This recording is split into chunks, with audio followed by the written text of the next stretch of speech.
at some point today. Good It's evening, you. everyone. It's Friday, Oh, no. 8 p.m.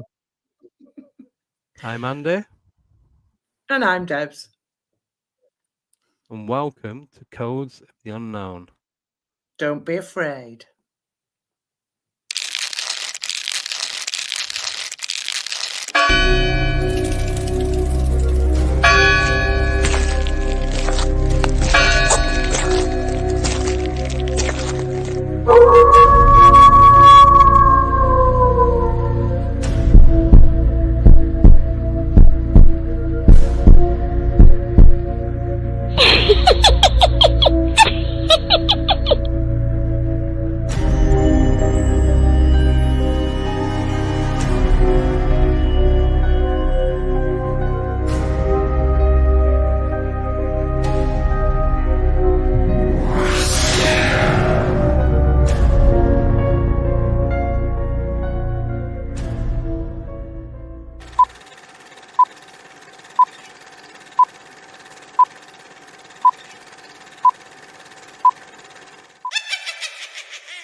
Hello, everyone.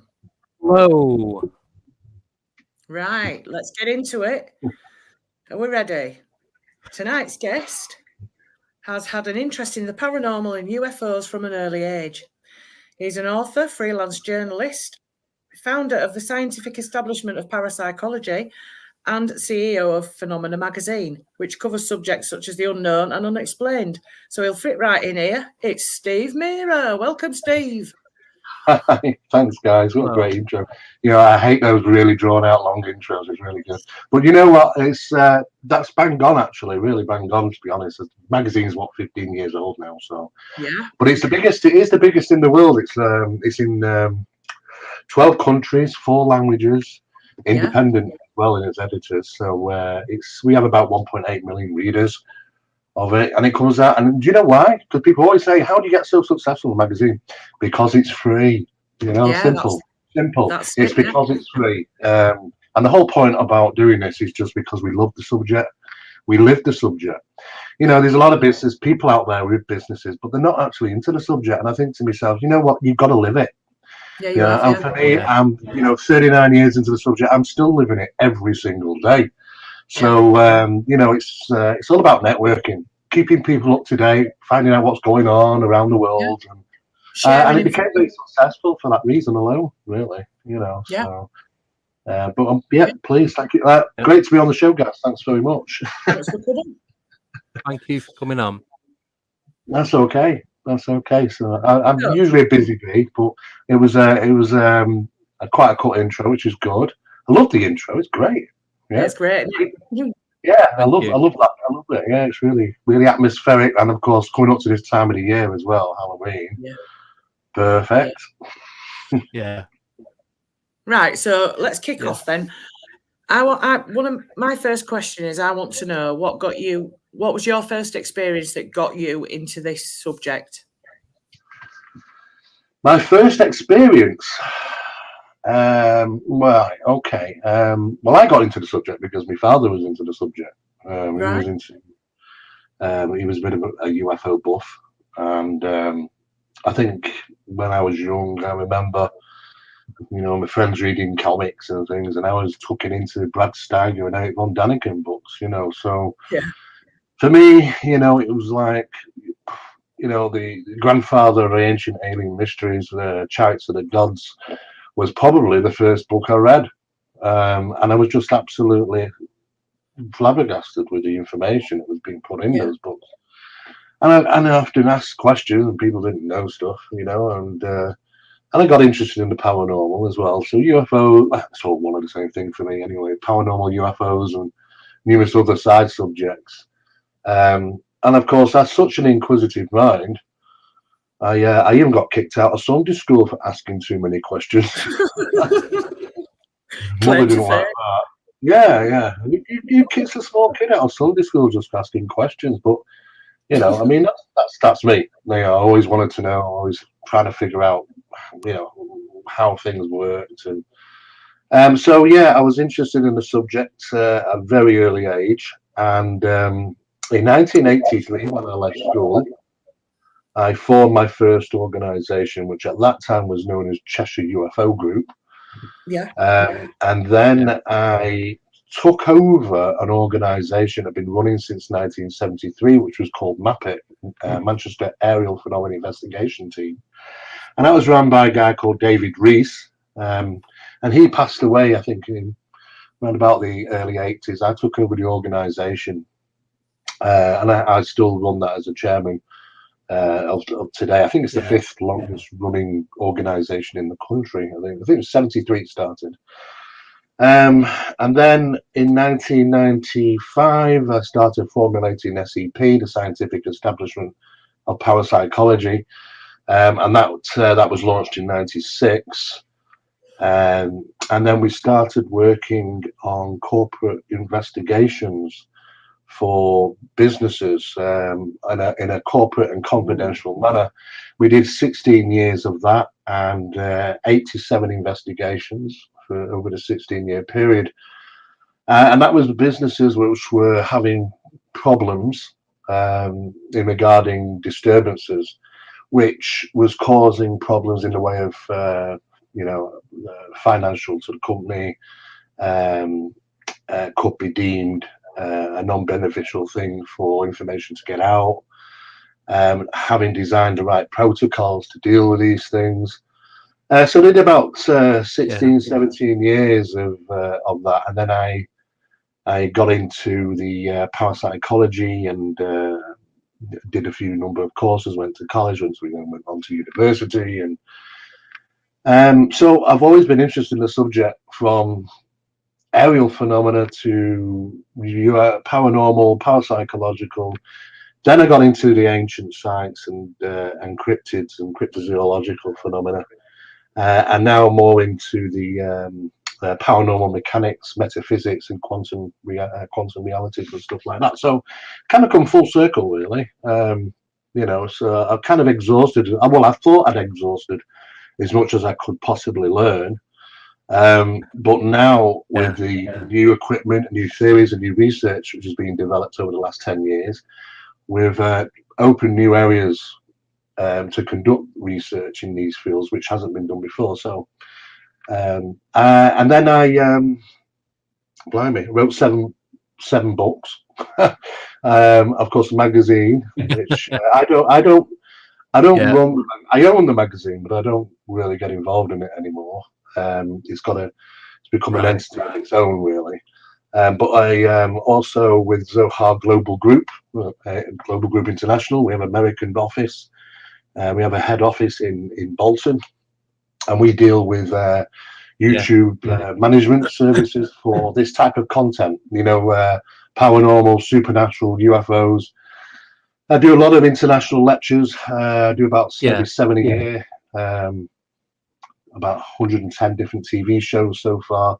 Currently working on Unsolved Mysteries and what's that? Triangle, Alaska Triangle. So there's always something. And of course, we've run the most investigative training courses, the most comprehensive, as far as I'm aware, in the world, in the paranormal and ufological, known as the UITC and the PITC courses. All sorts of things, wherever you can kind of imagine, we've got our finger in the pie. The latest projects basically is Project Phenomena, which we're working on, which is Advanced Studies of the Paranormal. Project Doorway, which is Advanced Studies of Aerial Phenomena. I'm involved in construction of a theme park with Media Invest, known as the Chariots of the Gods theme park, which starts construction in November, and it's a £500 million project which is taking place in Blackpool.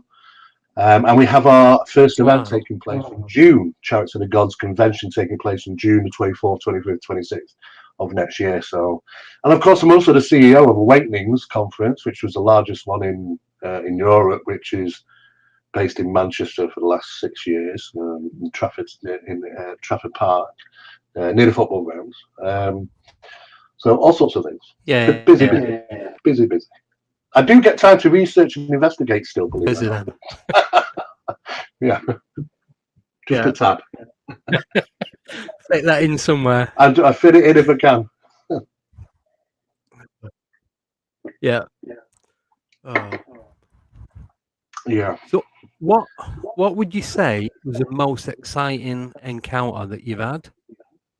Exciting. Well, it wasn't exciting. It was absolutely fearful at the time. That'd be the Rochdale Poltergeist case from 1995. There was a house. Yes. I was called in to investigate on behalf. This is a book on it actually. Called in on behalf of Rochdale City Council to look into disturbances at home. Council had already conducted a series of investigations there. The family didn't want to move. They've been there for 14 years, prefabricated bungalow. They had poltergeist infestation, but they had the unique phenomenon of water formings taking place, and they experienced the water manifestations, and we had it analysed as well by Northwest Water Laboratories, which proved it wasn't rainwater or tap water. Really? And we had to have the family relocated in the end. But during that period, I got thumped in the back, and it bloody hurt. To be honest with you, it really did. And actually, that was the first time in '96. No, it was '96, August of '96, where I thought, I'm going to change my career. I'm going to do something a bit different after that. It really shut me up. But you know what it's like. The adrenaline kicks in afterwards, and you kind of think, right, well, how does the mechanism do that? Is it capable of generating enough energy to interact in that way? So it plowed me even further into research, really, in the end of the day. But that was the one. That was the experience that kind of opened my mind to the fact is that there is external forces here at play. And really, they can interact with you in a manner that is completely unexpected. And we really do have to get our head around how the metaphysics of this actually works. So, Rochdale 96. Yeah. I did it for me. I read a lot about that, but I didn't realise it was you that had gone investigating it. Yeah, it was my case. Yeah. It was incredible. It was incredible to see the water forming. It was on the ceiling. It didn't drop to the floor. There was two occasions. The main occasion was in the kitchen, where one of the owners of the home, Mr. Gardner, called me in, and it was raining in the kitchen. He was sat there with an umbrella up. It was quite funny, actually. He had this unusual smirk on his face as a picture. And I never forget that. Burnt into my mind was he was making me a cup of tea when he shouted me into the kitchen. And I remember the drops of water were so heavy that it was falling into my mug, and the milk was jumping out of the mug. That's how big these drops were. Wow. Really?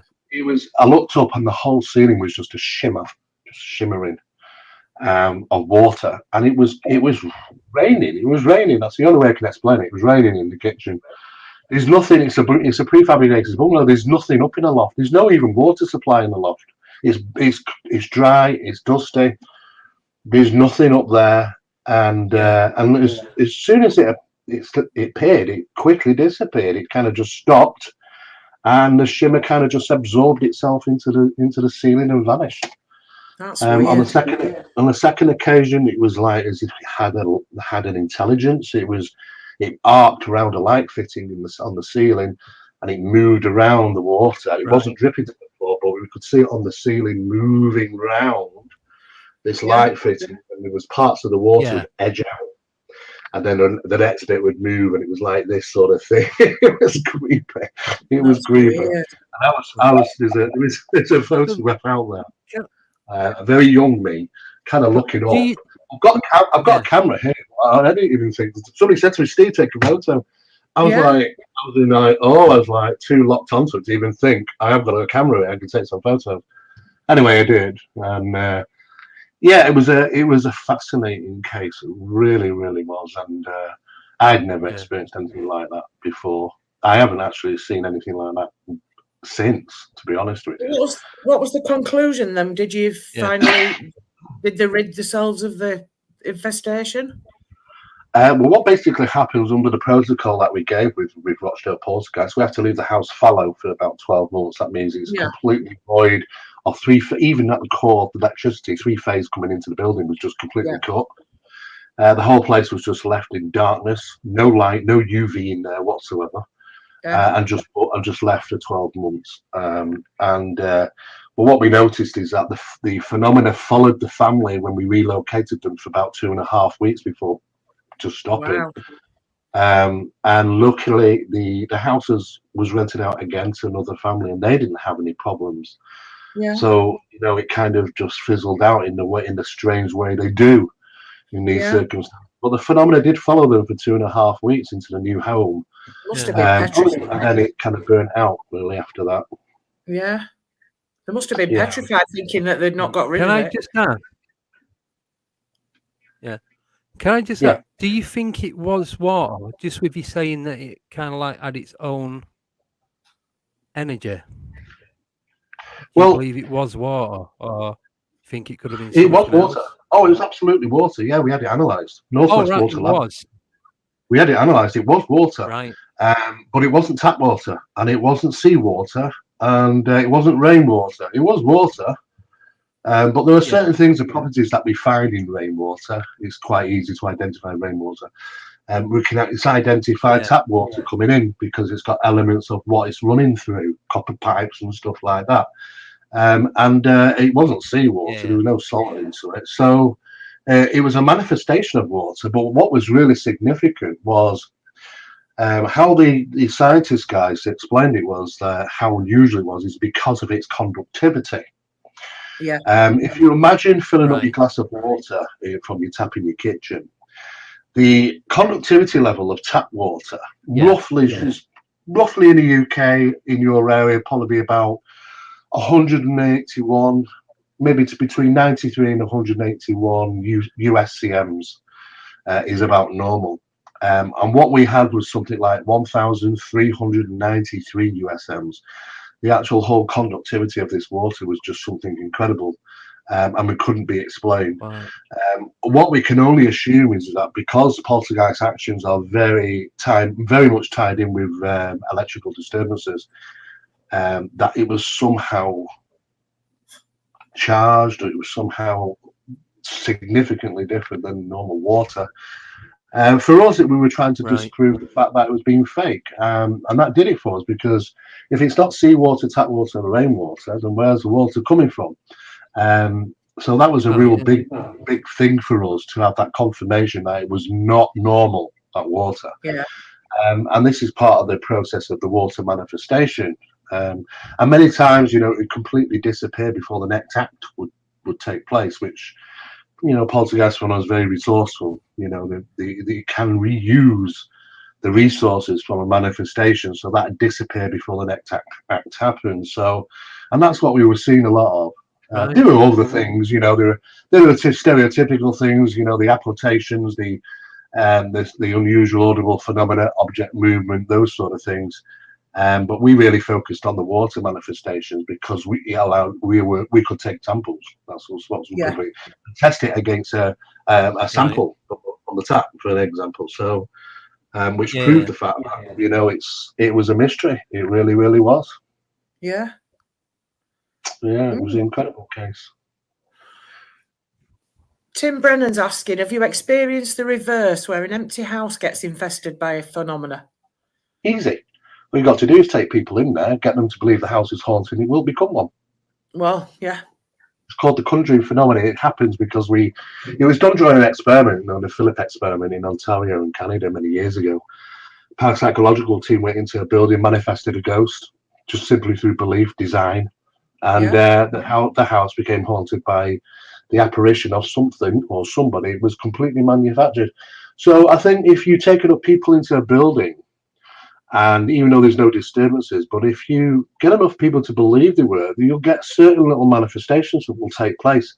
A house or home can become simply through the power of belief by the individuals. This is very similar to the Topers, the Topers type phenomena, and also the conjuring aspect of the phenomena, just as it is around the seance table. Or C35, actually, it's exactly the same thing. If you 5 meditators on a beach hoping for a manifestation of a UFO, or 5 mediums around the seance table hoping to have an apparition, one of the same practice, just done in a different way. Yeah. But yeah, I mean, there are traditionally haunted buildings, which which go on for a long time and been haunted. Sometimes it's the areas. I mean, I've had new homes which have been haunted because they've been built on areas where there has been haunting. So you captured a fly in a glass situation with those types. But traditionally, hauntings, it's a difficult word. It shouldn't apply to everything because we have the kind of the kind of stone tape phenomena where things are recorded, residual phenomena. It's not interactive and it's not intelligent, really. So we have to question the fact: is it really right to call it a haunting when it might be a more mundane, earthly explanation? We just don't understand yet how it gets recorded and played back. It's usually heightened emotion that gets recorded and played back. Could be good, could be bad, but we don't really know how it's managed. I mean, there's lots of theories regarding granite and discharge and all those sort of things, and the environmental phenomena that can attribute it. It's still a little bit of an unknown, but then we get the interactive and intelligent type hauntings, and that is a haunting as far as I'm concerned. The other than these recorded events, maybe we need a different name for it because it's significantly different from the intelligent hauntings, which seem to be aware of not just us, but the environment that from what they're within as well. So it's certainly a little bit different. Yeah. But just one before quick I go question from Colin. Go on. What pH level was the water? Before. I can see what. Yeah, about there's what pH, one more question before pH levels of this water was no different than any of the normal water. It was nothing unusual about the pH levels whatsoever, apart from the fact on the conductivity, the UPA, what do we call it now? The USCMs, we called it conductivity.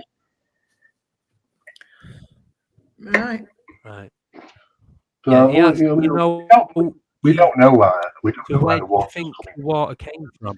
We don't know. It's a manifestation. I mean, it's not the only things that manifested during poltergeist disturbances. You will actually look at cases around the world. We've had tar, excrement, blood. Water is probably one of the most common ones. We don't know how they manifested, but one thing is for sure, it's seemingly short-lived, and the manifestations of liquids sometimes disappear before the next act. I mean, I know blood has been found and analysed and not to be the black type of blood group for those living in the property. So we have to question it's some form of other type of where it's come from somewhere else. It's not belonging to the property. There's also have relations to ectoplasm. Well, the problem with ectoplasm, it's a very fancy name. There's ectoplasm, geoplasm, and all sorts of different things. But it's how we want to refer to as ectoplasm. If you go back to the old days, most of it was just fake cheesecloth photographs and plate photography in the old days. But certainly energy formings can be photographed. And the nearest thing I've ever found to what you might refer to as ectoplasm is actually human blood plasma. And that was in the Jackie Hernandez case, which took place in the U.S. around about the 1990s. I think that was early 1990s. And there were blood plasma dripping from the lounge cupboard in a number of different places, and it was analysed, and it was human blood plasma. It wasn't blood; it was human blood plasma. And there was no explanation as to where that was coming from. So you could say, that's some form of ectoplasmic phenomena. But I'm not keen on the word because it's been so much associated to the old photos of this white stuff coming out, and a lot of it was cheese paper and cheesecloth and things like that. There was a lot of fake photographs in the early days of plate photography, and unfortunately, it didn't do any justice for the word ectoplasm. I think now we're talking about geoplasmic phenomena, and which has kind of got a better ring and a better term to it regarding the old fake stuff. And under that, you get numerous different manifestations, and blood plasma is one of them. Definitely one of them. Yeah.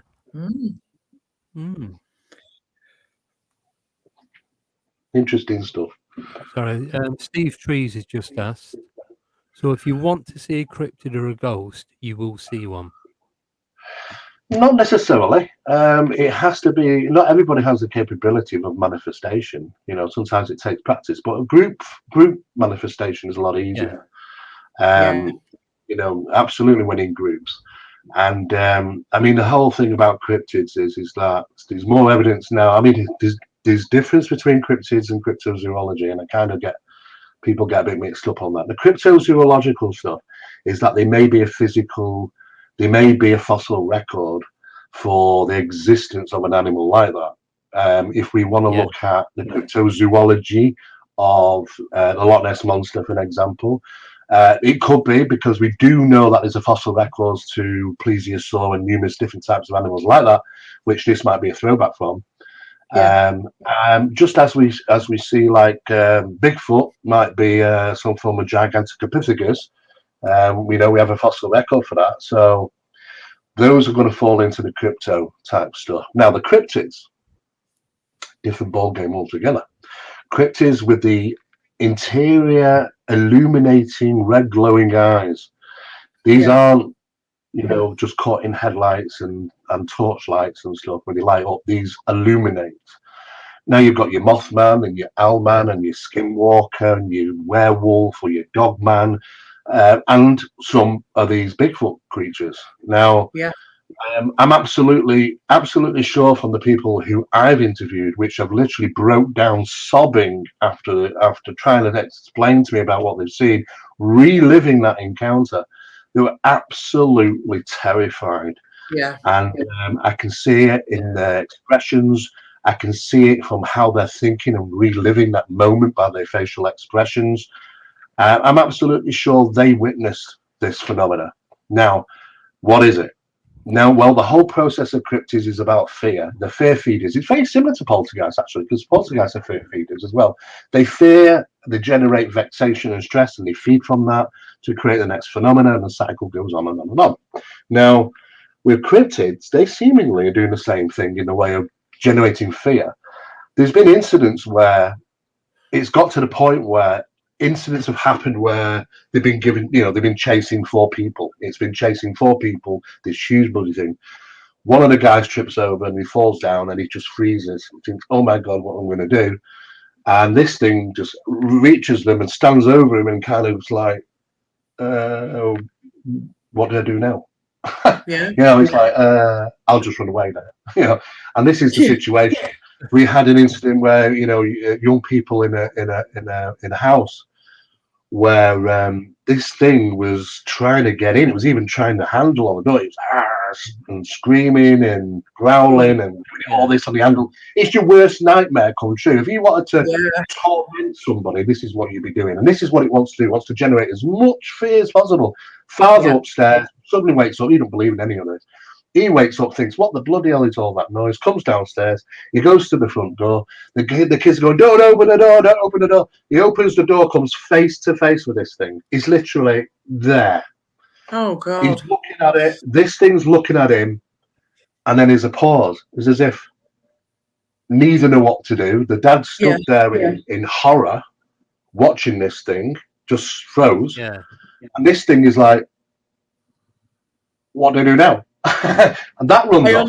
The kid. It's like they want to generate the fear. So we're trying to figure out, there's a lot of paranormal attributes to the cryptids, because we know from, if we take the most significant cases and ask them about the sound, just an example, the sound, is that when these things are charging through the forest or woodland at them, they generate at least 10 times more sound than it's possible. It's like a whole juggernaut coming through the forest.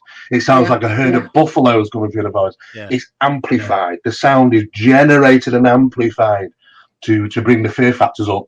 And this we find in paranormal phenomena. We've found things which have been banged, fallen to the floor. And when you reconstruct them, it's nowhere near the sound it should be. It's been amplified by the paranormal phenomena to get your attention, to generate fear. So it does have these paranormal tendencies. But the thing is about the cryptids is that, there's a significant difference between, because they just vanish. I mean, though that they are physical and tend to leave physical evidence. But then we're dealing, I think, with a metaphysical phenomenon, something that can seemingly enter into our environment and our reality and go about its business and then seemingly demanifest. This phenomenon has been going on for a long time, but we try not to confuse it with the likelihood of a large creature out there, not in the UK, there's no place for it to hide, but out there in the deepest and the darkest of the jungles or the mountains. Because we probably, if there was something throw back there, then humans are pack hunters. We would have driven them out, and they live in the places where humans don't go. And people have said to me, "Do you know what? How can we not know? How can we not see him? How do we know? How can he evade us for so long?" Well, here's a typical example. When they discovered the panda for the very first time, they realised it's an animal. It's black and white. It lives in a forest of green, so it's going to stand out. It only really eats one type of plant, and that's usually bamboo shoots and things like that. So it's not hard to work out like its eating pattern. And when they first discovered it, the next one they found took them 30 years.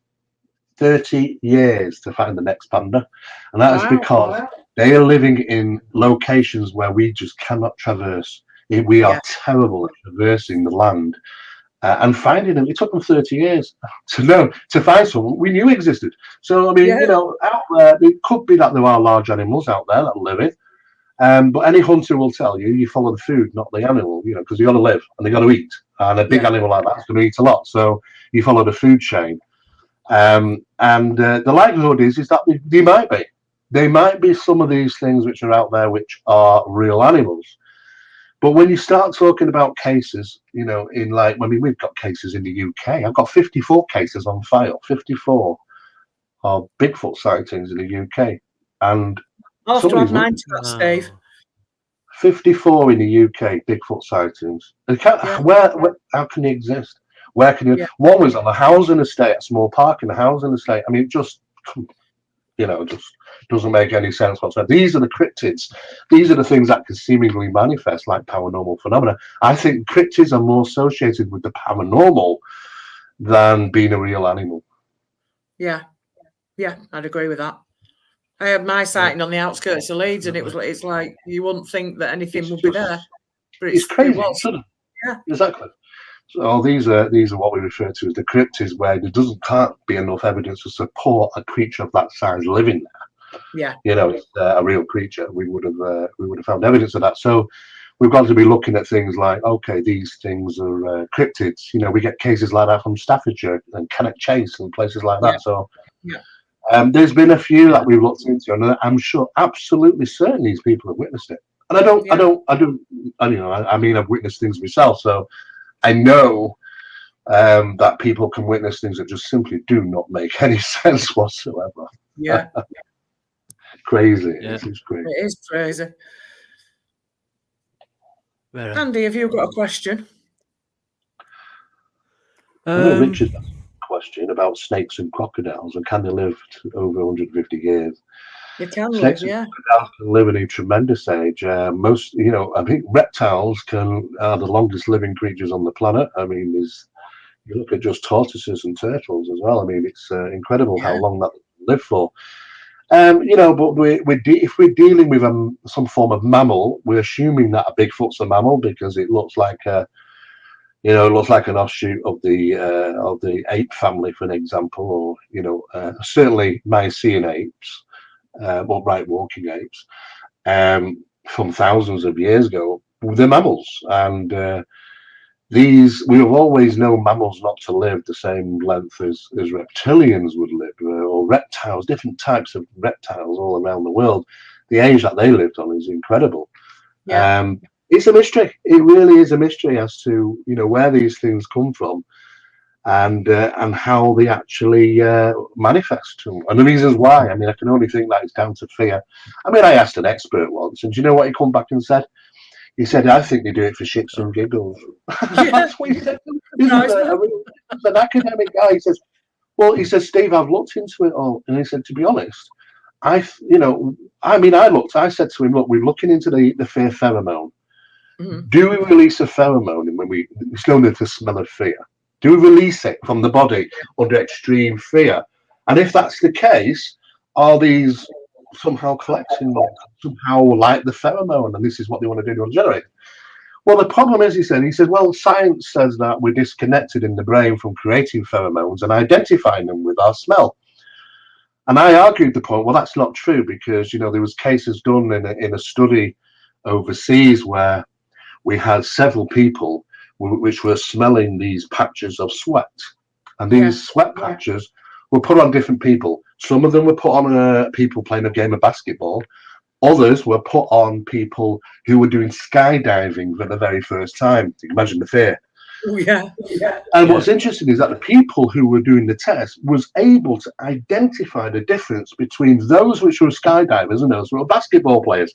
So basically, they were somehow smelling something different in the sweat from the glands onto this piece of tissue. Something different, and they were able to identify it. So we can say, okay, well, we do pick up pheromones then. If that's the case, we produce them and we pick them up. Is this what the phenomenon is after? And he said, and he just turned around to me and said, do you know what? We've looked into all that. He said, I think it's just shits and giggles. He said, he just said, the tricksters. It's the trickster phenomena. It wants to just scare the hell out of you. It doesn't want to hurt, doesn't want to do this, that, and the other. But you know what? It's going to do things which is going to generate fear. You might find a torn up animal or something like that. You're going to go, oh my God, you'll be really fearful. The bottom line is, though, is that seems to be what they're after. But we don't know the reasons why. I mean, if it is just simply for fun, tricks and stuff, then that's just crazy. I really don't know. Yeah. Jude Sparkles Kitten says, is there any evidence that cryptids team up? Like, has anyone reported seeing them together? Absolutely, yeah. There's plenty of incidents. Excuse me, I'm coughing. There's plenty of incidents overseas, especially around Texas, Ohio incidents. There's a lot in Ohio, actually. All right. Ozark. I mean, I've been in Bigfoot land many times. Most of it was in the Ozarks. And I tell you what, it's just trees as far as you can see. The horizon just never ends. And this is areas where we just don't live. We just don't go. And it sounds stupid, but we don't. There's nobody there. No. There's nobody. And you can go in there and you will not see a living soul forever until you come back out. There were reports of many reports of cryptids being witnessed, and in more than one of them. In some cases, up to 3 or 4 of them in close proximity, all acting quite aggressive, banging sticks together, throwing stones, that sort of thing. There's plenty of reports of that. Yeah, they're not just sole, individuals which have these, which are reporting that they've seen just one Bigfoot, for an example. In some cases, they've seen multiple, many of them. Yeah. Yeah. Do I have any photos of cryptids or Bigfoot? I don't have any personal photographs of Bigfoot. I've never been lucky enough to photograph it, to find it. I've had plenty, hundreds and hundreds sent to me over the years. But you know what? The problem is, how do you even know what is true? You have to rely on the witnesses' information. It's really problematic because we never seem to get a real good photograph up close enough to be able to do thorough analysis to show it's not a guy in a human, in a human in a furry suit. But then you look at prosthetics and special effects these days. It gets to the point where you can't even. I mean, look what we can see on movies, on special effects. If that can be applied to movies, it can be applied to an individual, and we would not know. We could absolutely not know. So I think the evidence for photographic evidence and video is become now problematic. Years ago, it was great to have it because we said, great, there's a real significant piece of evidence here. But now, how do we get past a 12-year-old who's an absolute whiz on software on a computer who can fool the best? And this is where we are now. We have hit a stage where we have to say, what is the best evidence? The best evidence is a group witnesses. The best evidence is when 6 people are seeing the same damn thing, and you interview them, they're all saying the same thing, they've all experienced the same thing. That is really good. If they've got extra evidence such as photographs and videos, brilliant. But it can't be your primary evidence because you've got to say, well, if you stick that out as primary evidence, somebody's going to say eventually, well, it could be fake. It could be this, it could be that. It might not be. But the problem is, you can't prove it isn't. And we need to get past that point, and it's very, very frustrating. I know all about this through the years of paranormal research, and now we've got to tear it apart. Now we've got to start looking of what's really going on, the mechanisms of the paranormal. This is paranormal mechanics, which is where we specialize in, and that is where we're going to find the answers. We're going to find the answers in how this phenomena actually works, the mechanism. Yeah. The only way forward. Did you ever see the footage, Steve, of the lady that caught the dog man in a rear view mirror? It was stood behind the car. Yes, I did. I believe I saw that. I saved that footage. That footage is gone now. Nobody can find that footage. So that makes you wonder, doesn't it, whether... Oh, yeah. I mean, you know what? Don't get me wrong. There are probably some, authentic pieces of footage out there. I know, because I've witnessed things myself, and I've photographed things myself. Not Bigfoot, of course, but I photographed things myself. And if I was to put that out on YouTube, people just say, it's too good. Yeah, it's too good, isn't it? What we want, we want it something to be good, and then people say it's too good. So exactly. what do you want from us? Do you want a bad photo, and then you'll say it's not good enough? No. You can never win. You see what I mean? So we got to go at a different angle. That's where we have to do it. Yeah. The mechanics is the art. So sorry, Andy. Quick question. Yeah, it's all right. Do you think there's a connection then with all these different phenomena that are going on? Yeah, I said that without any thinking at all. Absolutely. If you worked in the circles I work, I mean, I'm a member of a number of think tanks. These are big scientists around the world, which I work with, and believe it or not, there's a lot more people know in the inner core of research and development, and even governmental. I know somebody's asking, Joe's asking about, do the government know about cryptids, Steve? Yes, they do. And I'll tell you, we've got about over 300 national rangers reports. We've got over 60 police reports. We've got one of these Bigfoots ran across the freeway and ran into the side of a police vehicle, damaging it. Two police officers reported the incident. There were you don't hear about this stuff. We got it. And the thing is that yes, they are aware about it. Absolutely aware. And there's even suspicions that they may have even may have got one. There was a particular case that took place some years ago, and about 20 years ago, they may have got one. Military were called in. So I believe that they know a lot more than we do. Absolutely. Did he know all the answers? I don't think so. I think we're far from it yet. But I think obviously to try and gain the answers about what we're trying to do here is we've got to go at a different angle now, because another photograph is just adding to the stone with mountains of stones we've already got. It's not going to give us any answers. Here's a typical thing which we discovered during a poltergeist case that took place in Morecambe. It was quite a profound case. There was apports taking place. Things would suddenly move around. And there was a mug, a kitchen mug. It was set out on the side for drinks, and it vanished, turned up 92, 96 minutes later. I can't remember from the report, in an odd place. But what we did is, we wanted to know, is there anything different about that mug than the original mug? I mean, this luckily for us, the owner had bought 4 mugs at Christmas, which was only 4 months earlier. Set of them, 4 white, nice ceramic mugs that you get like from Tesco's or anywhere else. And we asked her if we could take that mug away and analyze it. But could we also have another mug, which isn't the apported mug, to analyze it again? So we can see if there's any difference between them. So we took it away and we did 3 different types of analysis of it. Now, the analysis was all atomic microscopy, done at Lancaster University. When it came back, if I was to say to you, you have a seesaw effect, and this being, yes, it's absolutely the same mug, and this being, no, it's not the same mug, that is what it'd be. Everything about the analysis about the apported mug showed that it might not even be the mug left.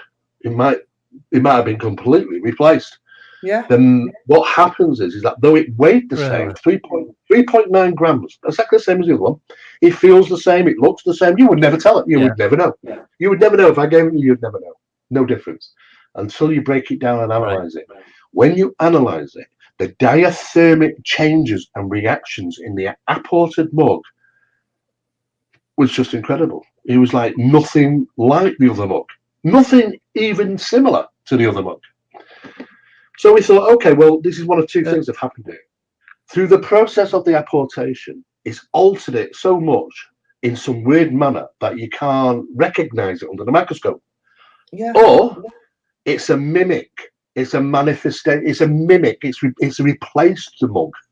Now we thought, okay, we took the mug away. We took the apports away with us for analysis. Now, this is a house where they're having disturbances for about 4 or 5 hours every single night. Every night. Constant. Until we took the mugs away. When we took the mugs away, there was a suppression. Nothing happened for 4.5 days. Why? Why did it suddenly not happen? We thought, that's interesting. What if, just an example, what if the mug is a mimic and allows us to what is referred to as a quantum anchor? In other words, it allows the phenomena to place the disturbances. It knows where that environment is because it's left a marker. It's left an apport. It knows where to do. And once we move that apport out of the environment, it's like, where's the now what do I do?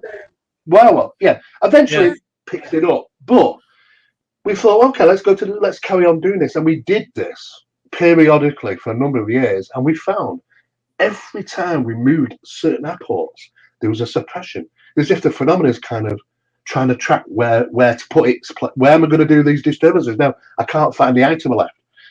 So we got the report on the diathermic reactions in the mug, and we thought, it's interesting, but I'm sure, in the back of my mind, I thought to myself, I'm sure I've seen this before, somewhere.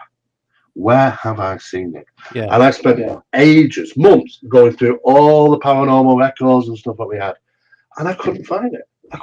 And yet it bugged the hell out of me because I knew that I'd seen this somewhere before. And then, when you have that light bulb moment, when you're not even thinking about it, I'm just like watching television one night and bing, light bulb moment. What if it's not even the paranormal cases? What if it's even the UFO cases? So I went through the UFO cases and I found it. There was a case that took place in Canada where a UFO manifested, just poof, manifested close to the ground, and it affected the plants on the ground. Those plants were sampled and taken away for analysis, atomic analysis, to find out why they look so different. And in the analysis, exactly the same diathermic reactions was found in what is referred to as the biological chemical traumatology of the plant. In other words, this sudden boom manifestation of a UFO has appeared. It's affected the ground. It's affected the plants. And that affected area has been changed somehow. There's some weird diathermic reactions in it. So we looked at this diathermic reactions, and we looked at the diathermic reactions in the mug, and we thought, hang on a second, they're almost identical, these two. How can that be? So let's work on the theory that the sudden manifestation of a UFO, boof, or the sudden manifestation of an apported mug, boof, is using the very same physics to manifest. And it is the physics of the manifestation that causes these creations, if they be real or not, or if it's alteration. This is where we start getting into paranormal mechanics. This is where the future's going. This is how we're going to find out, track the phenomena, work out the mechanism and what's happening. And slowly but surely, we're coming up with answers. We're coming up with new areas of research, and it's metaphysical phenomena. And it has, some of this phenomena seemingly has a rule book, does things a certain way, doesn't do things another way. Just like poltergeist is always a progressive phenomena. It's always audible phenomena first, and it's the object manipulation, the physical interactions, maybe some type of strange thing. There seems to be a pattern, there's a rule book of progression through the poltergeist phenomena. That isn't by chance. That's a mechanism. That means there's intelligence who's behind the mechanism. All we got to do is figure it out, and that's what we're doing. That's what we're working. We're working with people and scientists which are trying to figure it out.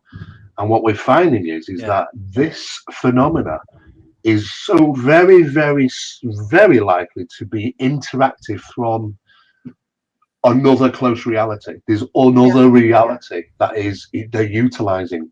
Same for some of the UFO stuff. Same for the paranormal. Same for the cryptids. They're popping in, they're popping out, they're manifesting, they demanifest, they interact, they disappear. And this is the sort of phenomenon that seems is happening within it. Somehow, there's a connection between a lot of this phenomena. And we have to treat it as a whole now. The UFO guys have to start working with the paranormal guys, and the paranormal guys have to work with the UFO guys. We got to break down those walls, and we got to look at it as a whole, because this is phenomenology, the whole picture, and that's where we start getting answers. We didn't get them because years ago, ghost guys wouldn't deal with UFO guys, and UFO guys wouldn't deal with ghost guys, and they were missing out. They're never going to get a full picture of what's happening because we've only got little pieces of the puzzle. Now, once we start taking all the rigid walls down between the subjects, we can start to say, oh, hang on a second. When people are witnessing strange aliens in the bedroom with a light coming through the window and they're paralyzed, it's no different than a ghostly experience when you're in the bedroom and you're paralyzed. It's the same thing. It's just a different mask. Same phenomena, different mask. And this is what we're starting to do. We're starting to go, oh, that's the same as that. That's the same as that. That's the same as that. Hang on a second. Why are we treating this separately? Let's throw it all in the same pot, because this is where we're going to get some answers. And that's what we're doing. That's what Project Phenomena does. That's what Project Doorway does. We've been working on these two very important studies now for the last maybe 5-6 years now. So, and we're coming up with some very, very interesting stuff.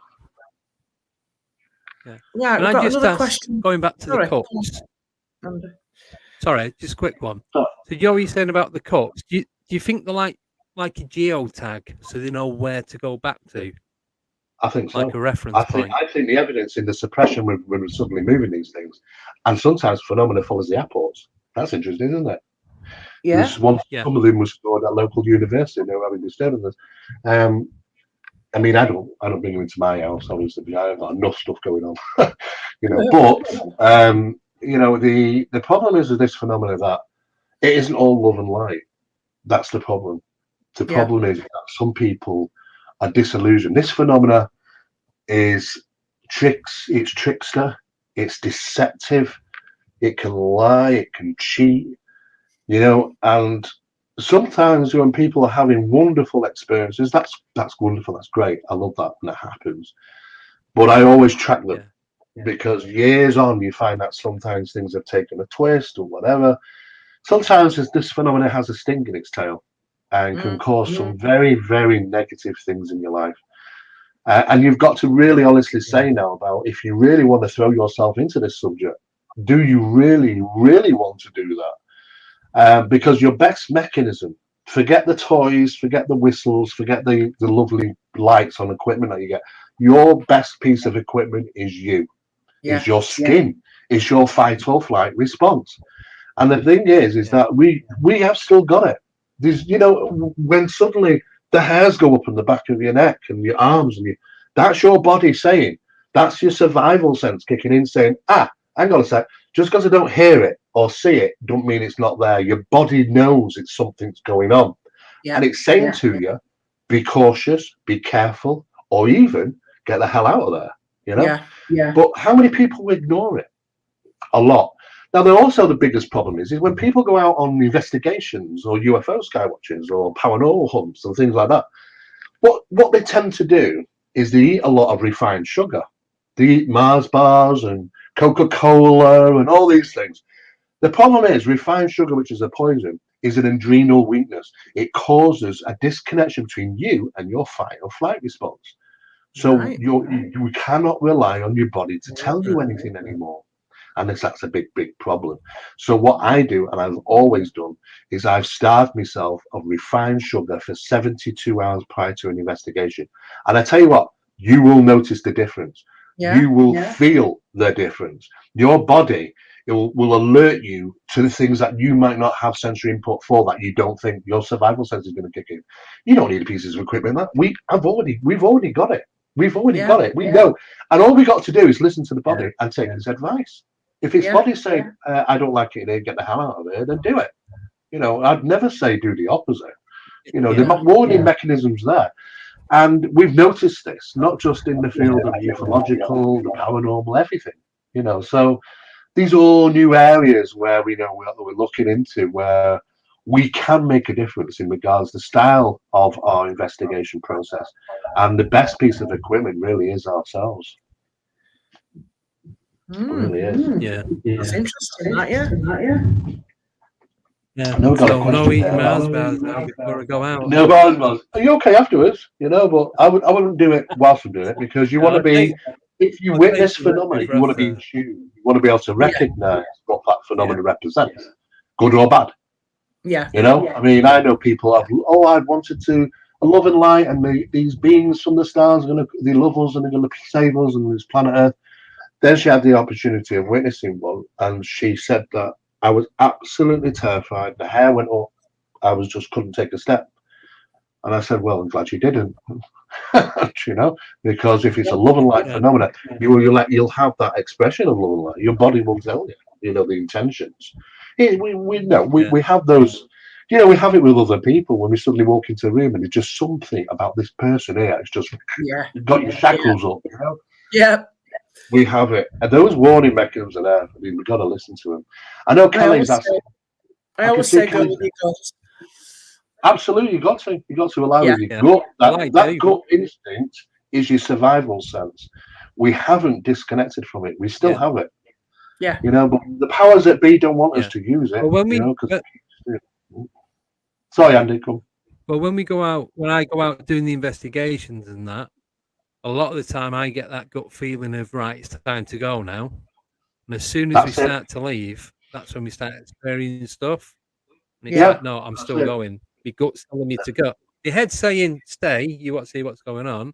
But my gut's always like, go with your gut. Just get back to the car and go home. I've come across people who've had so many I've had it a few times. You've got to be careful. Yeah, you have to. I'm not. It's not all love and light. And remember, phenomena can track you back.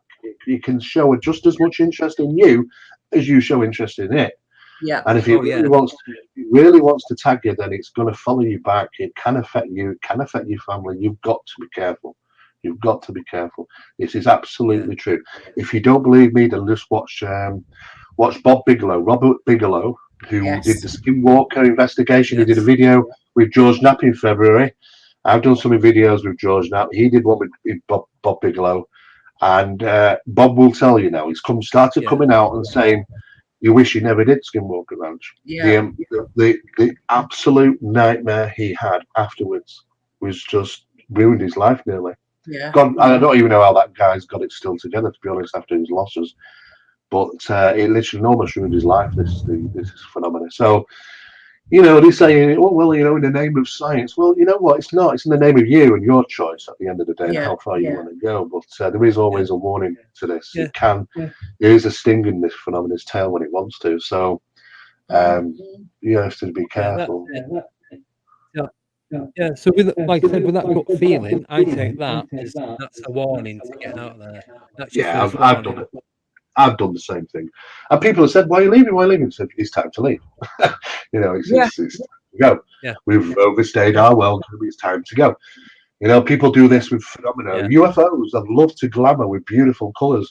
They look glamoring in the sky. Oh my God! Look at the beautiful lights. But what people aren't doing is they're not aware of what's around them. They're totally not aware of what's going on. They're unaware that there's things moving in the darkness in the background, very, very fast, sweeping backwards and forwards. They're unaware. They're totally glamoured. It's what phenomena does. It's the magician's hand. Look at me, and don't look at this one. You know. Yeah. And this is, you know, the paranormal. That's a great way of doing exactly the same thing. So we've got to be really, really careful. You know. I can see a question there from Kelly about the vanished man case in Manchester, the guy who disappeared upstairs. Yes, that was my case, and he never came back. That's all I can say, Kelly. Do you know what? These wives never moved. His whole family. Tell us about that, then. I've not heard about it. I was working with Southampton, I think it was, police, and contacted me, and it was a case where A guy had come home, he'd just been promoted, got a new car, a company car, a nice Rover, green Rover, brand new. He'd just had a child, which was less than 1 year of age, little boy, over the moon, loves his job, loves his wife, everything's fine. And on a Friday night, he normally goes out with his friends. And what happened was he had his tea. And this particular night, he was going to take the car because he's obviously going to show it off to his friends, you know. So he goes out. Assumably, his wife looks out the window and sees his car still there. Obviously, he's not gone out because he's not said goodbye. He went upstairs to get changed. She goes upstairs.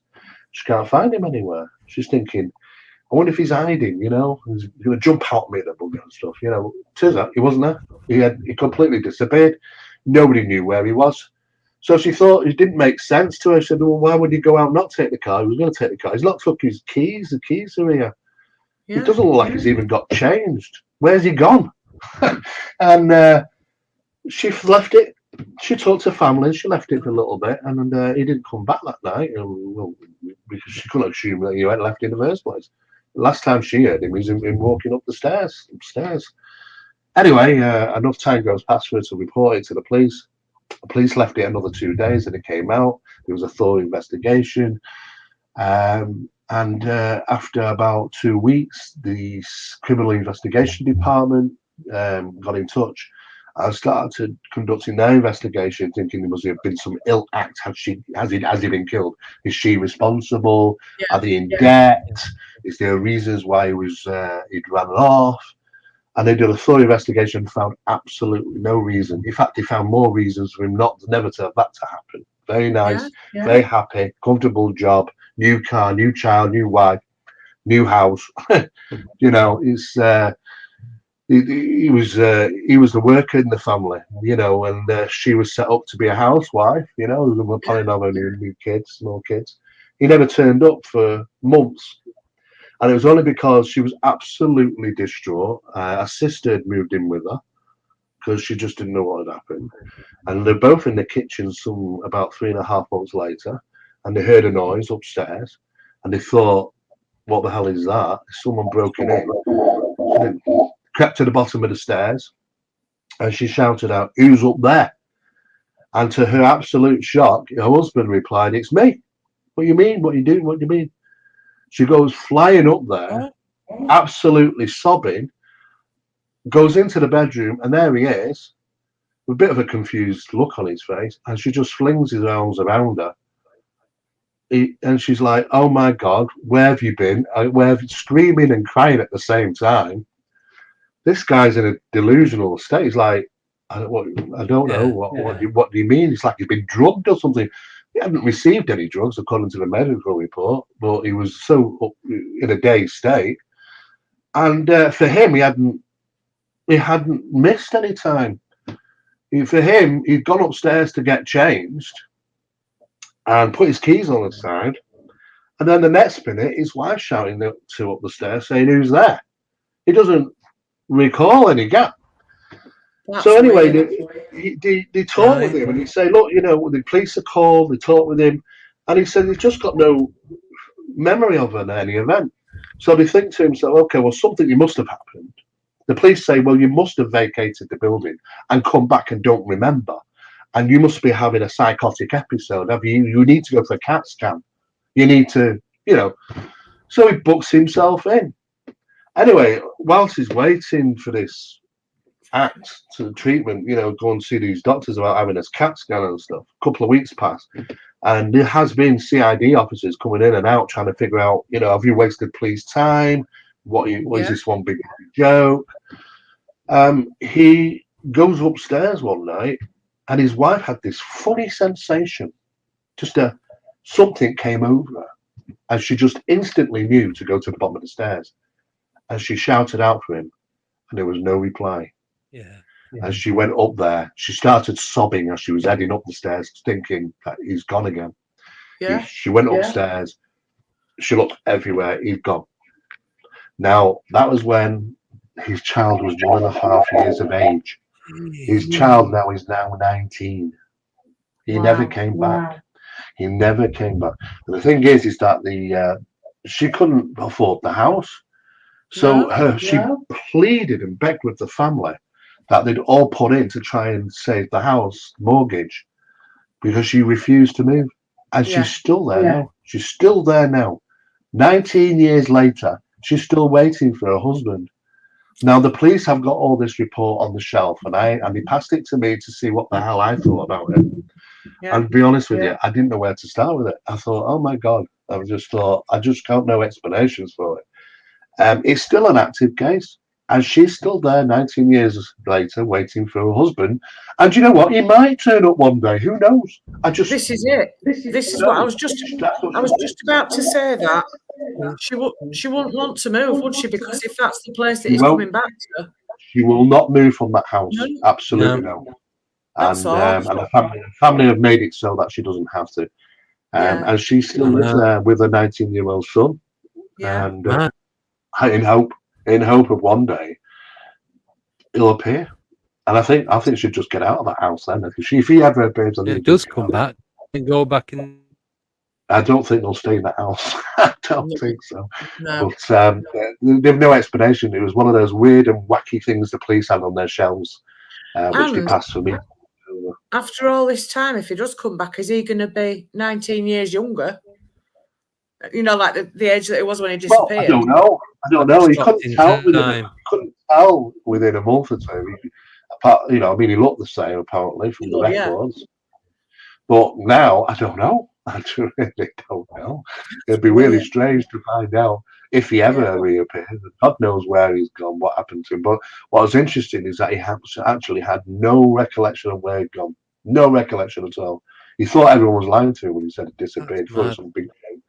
It's only when he saw the news and the newspapers and saw what day it was, realised I must have had an episode. Something must have happened, No, just some of those weird things out there that we just do not have the answers for. The police are sat on files, and we've worked with CID and police. When the police have got files that they sit on the shelves, they have no idea. Do you know? Yeah. I don't know. I don't know what the hell's what happened there. But very weird. Can I just ask something? So when he come back, was it the same time as when he left? No. Or does he know that there was missing time? He had no recollection of the missing time. I mean, he disappeared. Apparently, he disappeared around about 20 to 6, and it was about 10 past 8 when a time when he arrived back, when he heard noises upstairs. So it wasn't exact timing. It was not a significant difference of. In other words, it wasn't exactly 3 months. It wasn't like, it was. It might have been 3 months, 1 week, and 2 days or something. There was nothing. Everything was looked at about periodic. It's known as periodic stacking. It's looking at things like periodics that might fall in place. None of it did. It was just. I don't know. I don't know where to begin with that one. Oh, just some weird things going out there. That's mind blowing, isn't it? That's what you would call mind blowing. It's a mind blower. I remember this case file. This case file was about 30, 40 pages. And I sat in a coffee house with a desk sergeant with this file from Southampton Police Force. And I'm sat there supping coffee and reading this. And he sat there. And I went through it. I was in there a good hour. Went through it all. And I folded it. And I looked at him. And he just went. And I went. I just don't know what to say to him. I said, well, do you know what? That is probably one of the most profound things I've ever heard. I will look into it. And I did. But I found nothing. I found nothing to suggest anything untoward or any trick stirring. He wanted to know, are we aware of other disappearances? I said, I am. Profound disappearances. They fall in line with the 411 stuff. And even before David Pollardi's got into the 411 stuff, we had stuff. I said, you know what? It does happen. There are reports of things like this have happened before. And appearances. People who've appeared have had no recollection of where they've been. We had a guy about 7 years ago. He was dressed in a conductor's uniform, didn't speak a word of English, didn't speak at all any language. In a confused state, walking down the middle of the road in the UK. They arrested him. They thought he was obviously he'd lost his mind. Yeah. Turns out they put him in some institute. That he'd lost his memory, completely lost his memory. But one thing he didn't forget was that, in fact, he was an absolute genius pianist. And he was dressed in a conductor's uniform. He was, I don't know if you remember that happening, but I remember that. Yeah. You know, it was, and you know what? They didn't know what to do with him. They just stuck him away. But there was just an appearance of somebody who you don't know where. What was interesting is that the clothing was like from the 1960s. Yeah. I think it was early 1960s kind of clothing. You know, and they couldn't understand if is he come from a period set drama or and lost his mind, and nobody could identify him.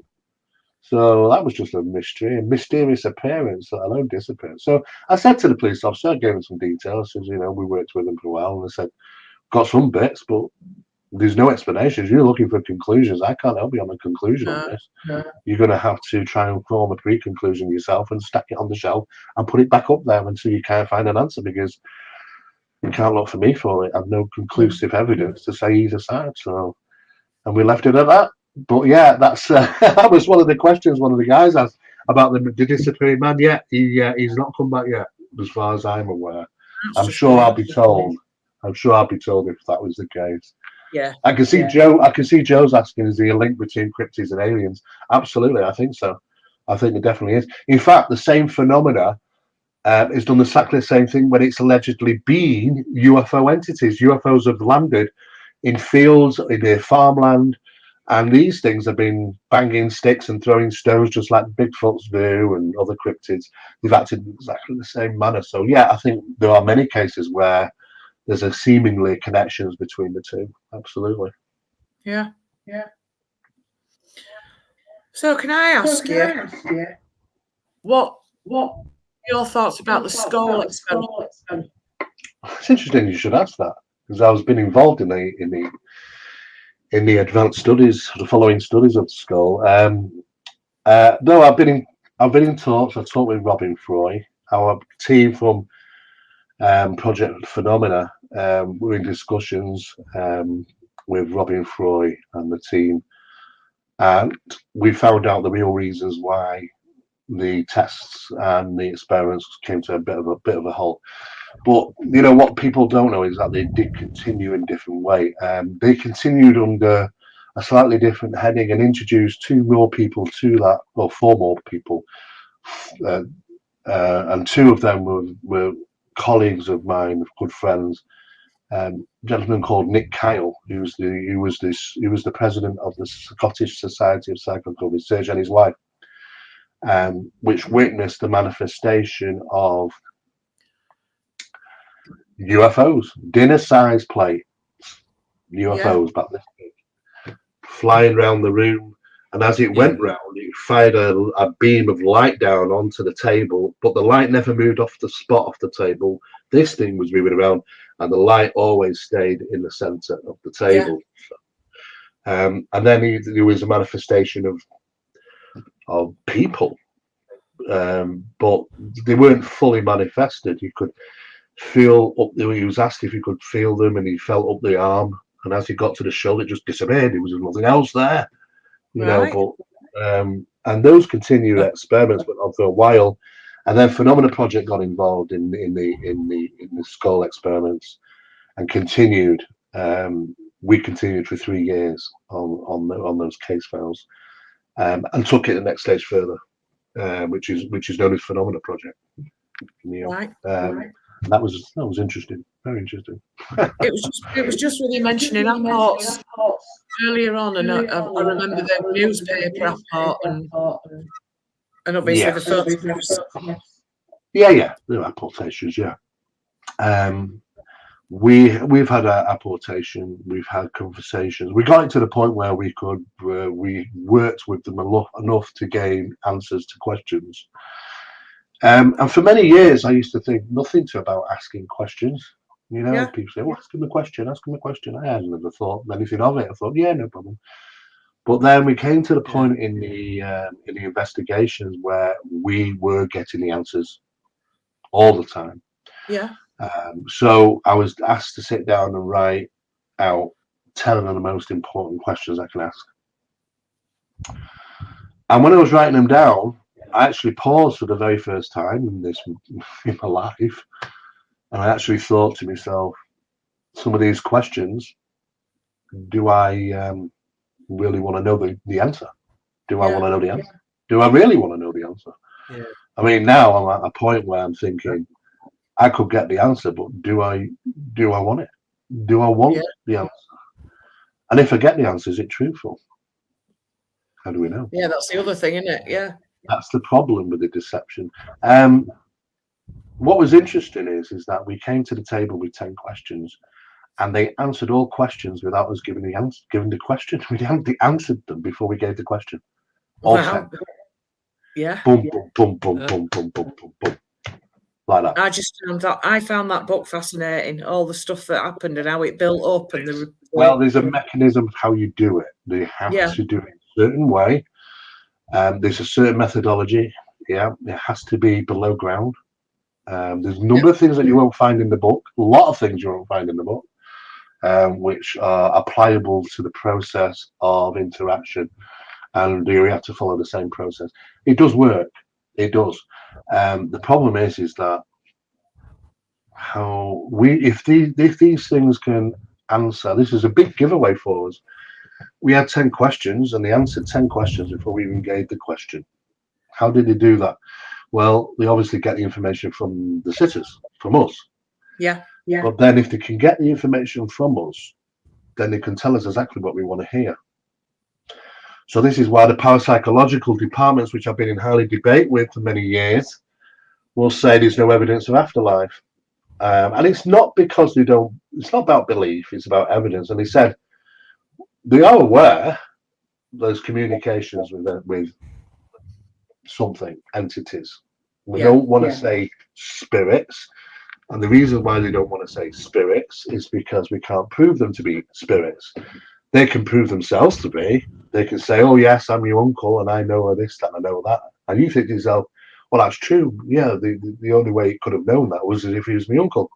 No, they can know that from your thoughts. Because remember, if they can answer 10 questions before we've even delivered the question, then they know what my uncle looks like, and they know what my uncle used to say, because I know, and they can go up there.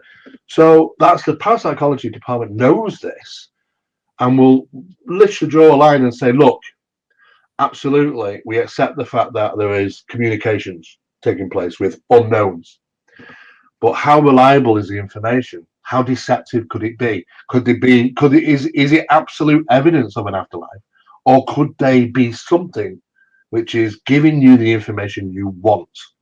Yes. And again, you obtain it from the sitters. And we have to say openly, we have to sit back and say, okay, well, yeah, they could do. As soon as that happens, it's like, well, there you go then. You can't prove there's an afterlife.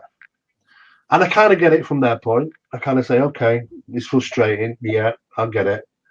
But there are lots of people who said, well, you know, I've had an apparition of my mother that died, and she said this, that, and the other. But is it truly that, or is it something manifesting for our needs? You know, because after seeing our mother, we're suddenly feeling better and less stressed, and you know, maybe could be a mechanism at play here, manifestation play here. We don't know. That's the biggest problem. We haven't got that answer to say absolutely that it's an individual party that's taking place, which is associated to spirits of the dead. Yeah. What we did do is that we did studies on numerous people that had spirit guides. Right. One of which was a friend of ours, which had him for years, and there were more occasions these people we talked to, they were told where their spirit guides lived, how they lived, where they worked, all that sort of thing. But surprisingly, nobody ever checked until we got the information. So we decided to take a handful of them and go and check. And out of the handful, not one of them was true. Not one. We had a woman who was a teacher, died on a train. It was buried in Birmingham. She died with a child. We know the names. Did we give her a date? It was just a complete fabrication. There's nothing of that incident taking place. And it's quite obvious it was a UK train crash, you know. Didn't exist. The other one was a teacher at a university, and he taught this particular subject, and he was there from these days. He never existed there. So I have to ask the question: is, you know, I mean, though that they can be very, very helpful, don't get me wrong, they can be very helpful, and they can stay with people for years and years and years and be very, very helpful. But why aren't they telling us who they are or where they really come from? Why are they always, a spirit guide who's come from a particular place? When you do the checking, they're not there. I mean, how many people have got like Native American? Yeah. Spirit guide? Why Native? Why are there so many Native American spirit guides? Is that because they're more spiritual people? And I don't know. I'm not going to say people don't have them, because I know they do. But the problem for us is that how do we prove their existence as a human body, as a human person? That's all we want, is one. To say, okay, this is it. But then, are they being truthful, or are they just reliving to you somebody else's life? Yeah. And this is the problem we have with parapsychology departments. They're going to say, well, we can't say 100% that's evidence. And if they can't say 100 or 100%, then they're going to say there's no evidence for the afterlife. And this is where we're stuck in a rut with the parapsychological departments, just going round and round and round. We know there's something. We absolutely know. But is it evidence of the afterlife?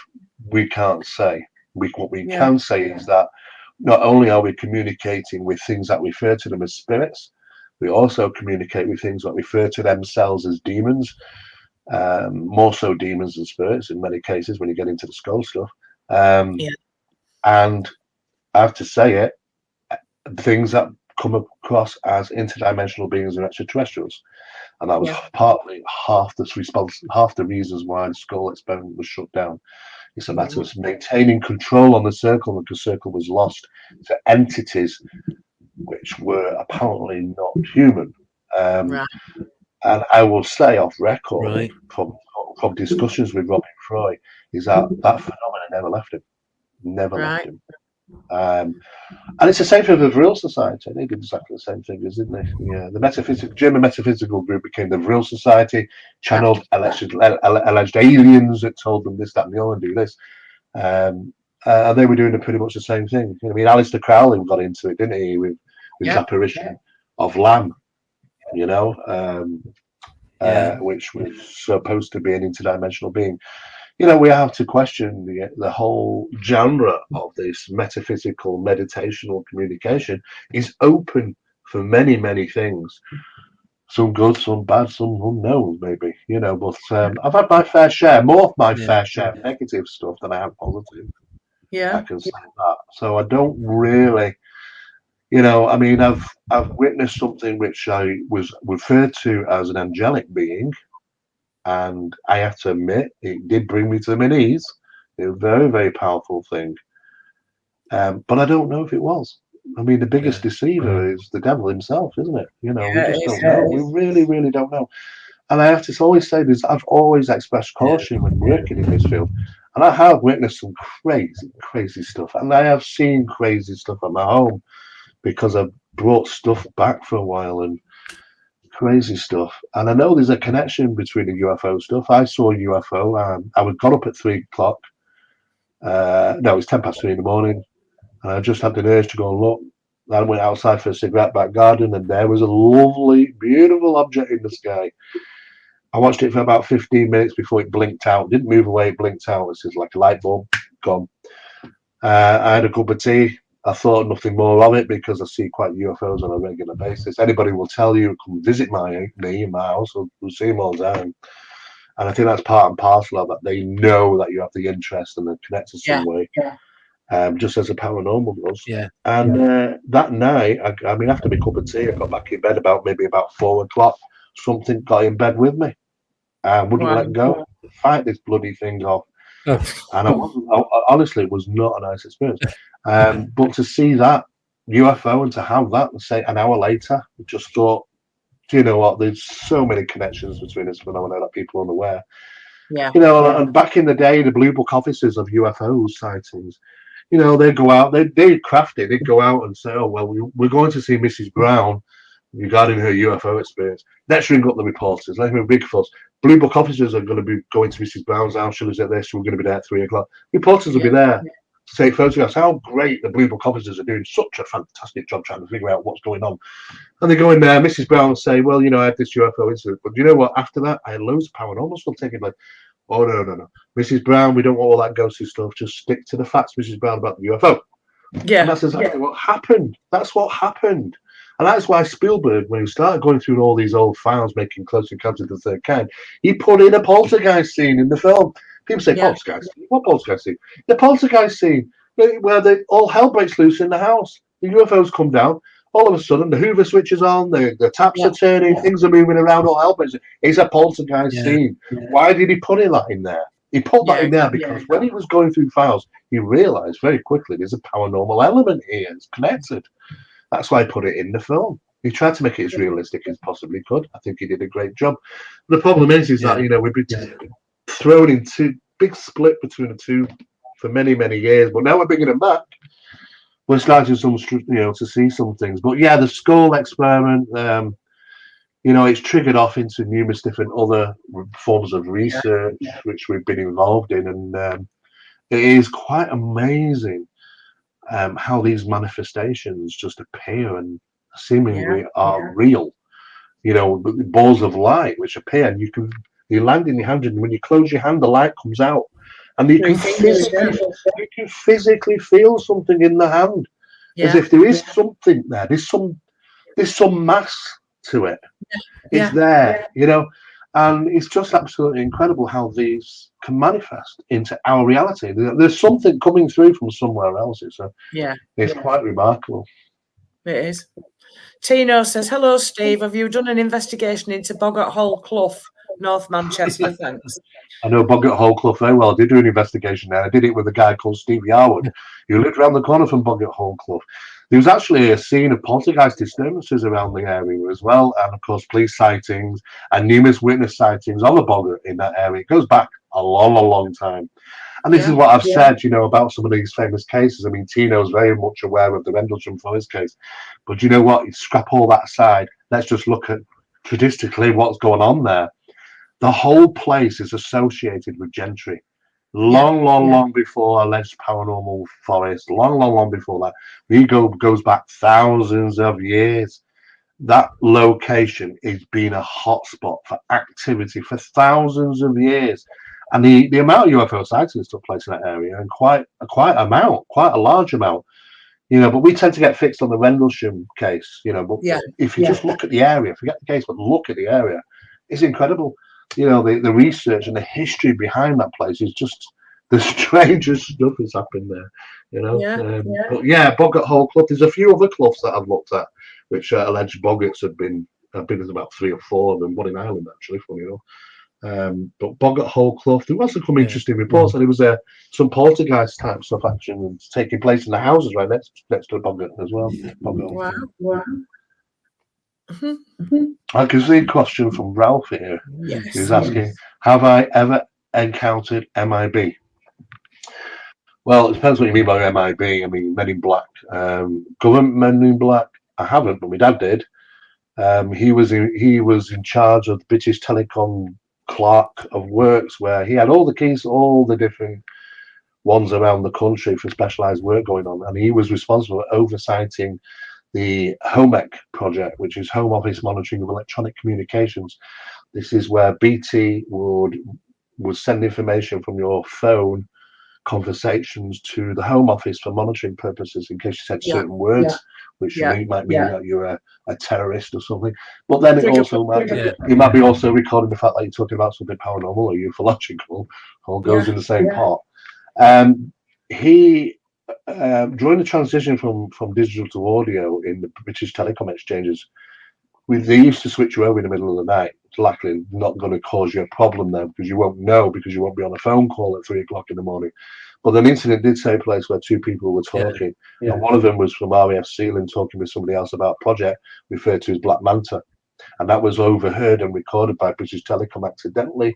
And the following day, government people did turn up, and they commandeered my father's manager's office, and basically it's typical routine of interrogation, really. The process, they went about it, asking my dad about what does he know, how much of this conversation did he hear, do you have an interest in this, and they took him back to his house. He wasn't allowed to talk to my mother about going. just appeared there with them. They were in the car. It was this big Mercedes, and he was sat in the back of this Mercedes with a guy on either side of him, and he showed them Ministry of Defence badges. Showed you Ministry of Defence badges, and the two guys in the front, and he could see wiring, little bits of wiring around. So he thought they're probably recording him in the car, and he was asking him. He was saying to him on the way back to the house, "Just come clean, Alec. Just come clean. Tell us what you know." And he didn't know anything really, apart from he knows some bits about what the conversation. They weren't supposed.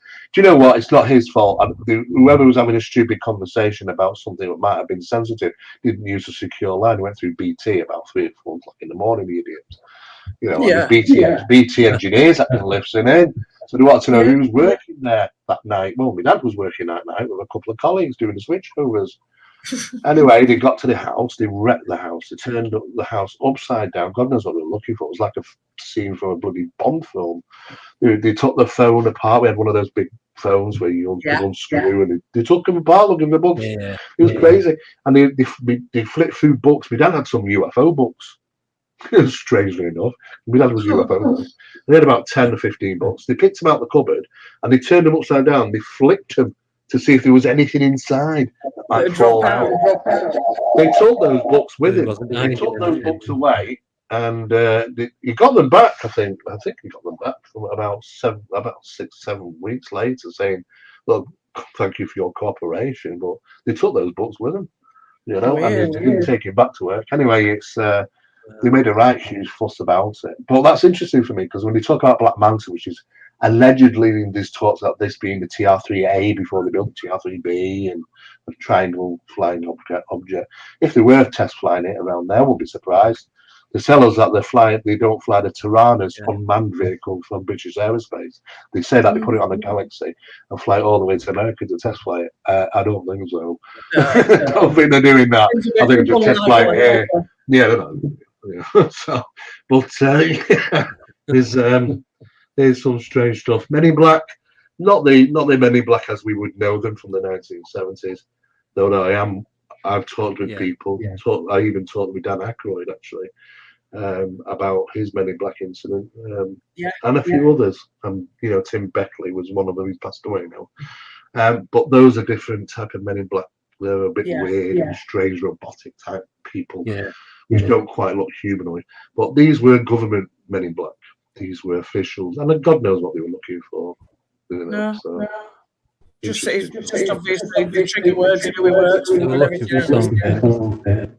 They were looking. I don't know. Maybe just for checking out. I mean, they were probably wanted to know if he's overheard this. Has he done it on purpose to overhear conversation? Where's that information going? Is it some form of espionage or prejudice to the country? I think something comes to mind, like prejudice to the country. You know, but you know what? It was all because of one phone call that some stupid idiot made from RAF ceiling to somebody else talking about stuff. I bet he was really wrapped in snuggles. A stupid thing to do. But I mean, there's lots of information out there about the skull experiment, but I'd say there's still a good maybe 15-20% of information that was never released into the book for certain reasons. But from what we experienced, it was quite crazy, you know. So, and we're still working on Project Phenomena. And we've had we deal with instrumental transcommunication on the next level. So we're proving the fact that, you know, that they use something called transplacement. They actually transplace phenomena onto the recording device. Because if you don't hear it, and the recording device is designed only to record human vocals, 20 hertz to 20,000 hertz, you don't hear something, that recorder records it. How's it recording it? How does it record harmonic that you don't hear? Because you'd hear it if it was harmonic. And that's because they're not harmonic. It's transplaced onto the actual recording. We've done tests. We've got 3 individual recorders. We were doing this alongside Olympus. They provided the equipment for us and analysis. 3 different pieces of equipment run for 10 seconds only in the silent environment. And there was a male voice on 1, a female voice on 2, and pops and clicks on 3. And there shouldn't have been anything on them. And how did it get on them? Well, they're transplacing. The phenomena gets transplaced. And they can transplace to the human as well, the inner ear. They can transplace to, so you can hear voices. Then you have to question, wow, you know, if that's the case, then where does psychological conditions fit into this. You know, it's people, and we do know this because we heard a voice of a female at the top of the stairs. Our recording devices didn't record it, but I heard it and somebody else heard it. And I said, "Don't tell me, write it down, what you heard." We both heard the same voice, female voice, say the same thing. And we were the only two. The other investigators were outside the house at the front gate having a chat. We thought we were in the house. In fact, the recorders only recorded us saying, "Can you please be quiet, guys? We're doing some recording," thinking it was them. So the recorder recorded my response, but didn't record the actual voice. And yet me and somebody else heard it. How does that happen? Because they transplaced it right into us, the inner ear. It doesn't use the vibration of the eardrum. We're finding new areas of research where the phenomena can do this. It manifests in certain ways and can use us as pieces of equipment, you know, so we can hear things. And the way they manipulate recorders. I mean, we had them during the phenomena, the conditional experiments that followed from Skull, where they have glass domes and recording devices. The voice is in the dome with it. The voices are in the dome with the recording device. Absolutely. You can hear us chat on the outside, which is very muffled because it's in the dome with it. The voice is right next to the equipment in the dome, yet we couldn't hear anything at the time. So we sealed it up with, we did a Faraday type stuff, a Faraday cage, 6 layers of aluminium foil. So there was absolutely no way transients would get through it, and it recorded the same phenomena. We also did that by putting it under 2 feet of water in a sealed container, and it recorded the same phenomena. So the thing is that they track the item and place on the item rather than being harmonic in its environment. Now, don't get me wrong, there are people that do hear, you know, stuff and do record it. There is harmonic stuff taking place, but they also have the capability of a new phenomenon referred to as transplacement, which is something that we discovered in parapsychological research. So we're finding out all these new clever little things that they can do, you know. Warren's just asking, has Steve had any dealings with Nick Pope, and what does he think about him? Oh, should I say, no comment on this one? Well, you can if you want. It's up to you. You're not forced to. I'm good friends with Nick. I've been friends with him for a long, long time. We know each other very, very well. I knew Nick before, there wasn't many people, but I knew Nick when he was in office at MOD. In fact, he never used to provide much from me, but hey ho.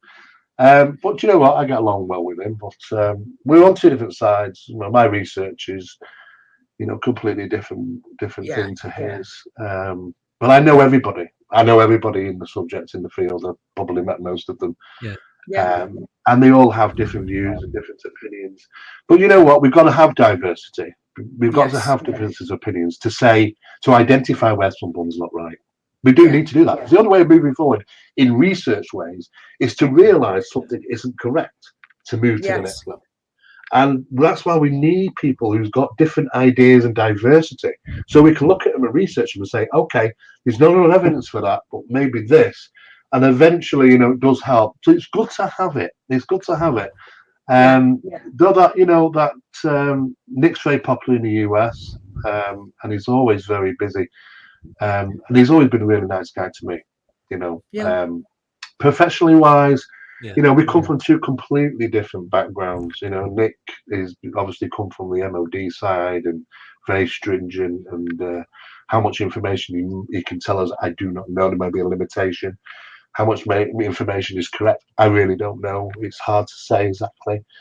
But you know, I can only really speak for my own research. Because, you know, at many of the conferences I go to, there's many people that go on stage and speak about fantastic stories. But they are stories. You know, to me, it's all about the evidence. To me, it's about what I will never go up on stage ever if I can't find any evidence to back what I'm saying. And I never have done. You know, if you look through YouTube, look at all the things I've done over the years on stage, talks, lectures. Everything I'm providing is from full of evidence. I can't do it if I'm not providing them. It's just a story. Anyone can jump up there and tell a story. You know, so for me, it's about moving forward. Where are we going to be in 10 years, 20 years, 30 years? Are we still going to be banging our heads saying, you know, what is the paranormal about? I mean, we can't be doing this since Victorian days. We've got to move forward and provide some new theories, haven't we? We've got to. I agree with that. Yeah. So that's what I think. Going forward, then, what are your plans for the future? What are you getting involved in now? Well, at the moment, I'm doing some work with unsolved mysteries, and I'm also doing some. Well, I've been in History Channel. Just been in touch regarding unexplained mysteries with William Shatner, who's just had a great trip into space, by the way. Yes, So chuffed for him, I really am. And he was at one of our events. Was it last year? The year before? We had a sci-fi event in Manchester. For the love of sci-fi, where we had Bill there. So I'm doing some work with them, and I've also been in touch. They've been in touch with Alaska Triangle series for some bits. So I've got a few things, projects on the go, TV wise. I've got obviously we've got a new podcast starting called The Bigger Picture, right? And it's about providing the latest current information and evidence we have in regarding these subjects. In other words, it's for the 21st century investigator. It's about what we really know, what is really true, and how much is out there that we can say, okay, this is what we know. This is what this is about. This show is a bit different than any other podcasts that you might come across, because we're dealing with the experts all around the world for this one, and bringing new critical information forward. And I have to say, what we've discovered on many of these things is just absolutely startling. It really is. And we continue to do so. So there's a new podcast coming called The Bigger Picture, which is probably going to be around about November, December, late November, I would say December. That's going to be out on YouTube free across one of our channels. Yeah, Andy. Yeah. Are you able to send me the link to that, and I'll put it on the website? And as soon as it's out, I will do. As soon as The Bigger Picture's out, it's going to be end of November, December when it's going out. It'll be featured on one of our channels. I am part of Zohar Global Group, which we do. We have Zohar Stargate TV, UAMM TV on YouTube. We have ASD, ZEG-ASD, all these different channels which we own, and we push out content, for people. It will be probably featured on UAMM TV, which is UFO and UAM TV, Mysteries TV show it is. So it'll go out end of November, December. Right. But I'll send you the link for that. I'm also working on our new conference. Great. We have a new conference as well coming up for June the 24th, 25th, 26th, called Chariots of the Gods, which is going to be taking place at the brand new Blackpool Convention Centre, which has been built purposely, which is great. And it's quite a unique event over a 3-day period. I'm bringing together some of the most critical researchers from around the world and the latest findings and discoveries. It's bringing us up to date for the 21st century. And that actually falls in line very well. The Chariots of the Gods conference falls in line with the Chariots of the Gods theme park, which should start construction in November, take about 3 years. It's a £500 million project we're dealing on. To bring a fully theme park around the Chariots of the Gods. It's an interactive theme park. It's bringing some of the biggest and best incredible technology for the very first time to the country. And so I've seen some of this stuff. It's actually going to be mind-blowing. Some of this technology, which is unbelievable. So we're dealing with that and numerous other things. I'm working on a new book, which is about things that have been found or given by the UFO phenomenon. It's called Gifts of the Gods. Wow. And it's about it's about stuff that's fallen off them or been given in some cases. So it's all stuff like that all around the world, metamaterials, UFO metamaterials and stuff like that. So I'm doing that. Magazine continues to do every single month. Just always busy. Always doing something. Can I ask you, because you mentioned it previous, about Project Doorway? Oh, Project Doorway, Project Doorway is the advanced study of You aerial said you phenomena. might get a chance to talk about that. Yeah, what we realised, I don't want to go into it too heavy because it gets a bit complicated, but we're currently utilising 2 or 3 satellites in Earth's orbit to measure magnetic anomalies and gravitational disturbances, which are tied into key locations of UFO activity, or should we say key locations where they are manifesting. And this kind of ties into the NASA MMS mission of 4 satellites, which went out into beyond the orbit of Earth to measure what, in NASA's own terms, called portals. NASA actually called them portals. Sustainable, large portals. So we started researching about that, and we realized that there are key locations on planet Earth where the phenomenon is manifesting. They're manifesting in areas of positive magnetic regions between 200 to 250, 300 nanotesla. That's very high positive magnetic regions where they seemingly are manifesting, going about their business and demanifesting in those areas. So I would say the evidence would point towards the fact is that if we're dealing with an extraterrestrial presence, and there are thousands of sightings around the world on a daily basis, where they're coming from. Well, they're not coming in and out of trafficking from planet Earth. We don't have a super highway passing by us all the time. It'd be identifiable by ionospheric wakes. So where they're coming from is the question. And we're targeting areas where the manifestations are happening. They're appearing from places. They're popping in and popping out. What's also interesting, in fact, is because of positive magnetic regions, this might be the reasons why, is that they're highly void of bacteria. We found this because we went to hospitals and we realized there was these new doors they put on wards, and these doors have a positive magnetic charge around them. We thought, well, why is there a positive magnetic charge around them on these wards, for example? And we found out it's because bacteria doesn't cross it very well. It's not very good. Bacteria doesn't like it. Bacteria doesn't survive it very well. It doesn't get across the positive magnetics very well. So if you're obviously looking at a positive magnetic anomaly, where there's a region of positive magnetics, then the bacterial level in those regions is going to be very, very low. So if you're going to manifest in those regions, then you're not likely to pick up too many nasties. And if you go back, you're not going to take too many with you either. So it's kind of a good thing in a sense of speaking. Project Doorway looks at how doorways likely are being used, and they tie into the ancient sites as well, and the utilization of a terahertz frequency of light. Now you probably hear things like this.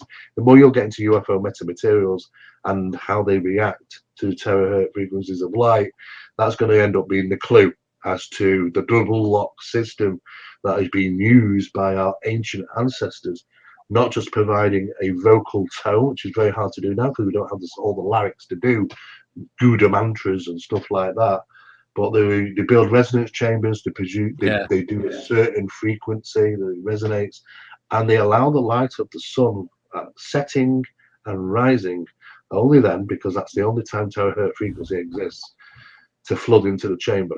And it's a combination, it's a double lock system that goes on, and allowing them to converse with whoever, the gods, whatever they want to call them.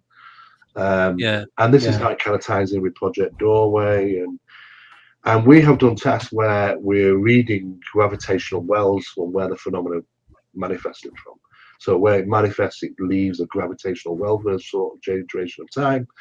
And at that point, you can use equipment to measure displacements in time displacement meters. It might be only a millisecond, but it's measuring a displacement, which means that, time can't even escape gravity in a sense of speaking. Light doesn't, so all ties in.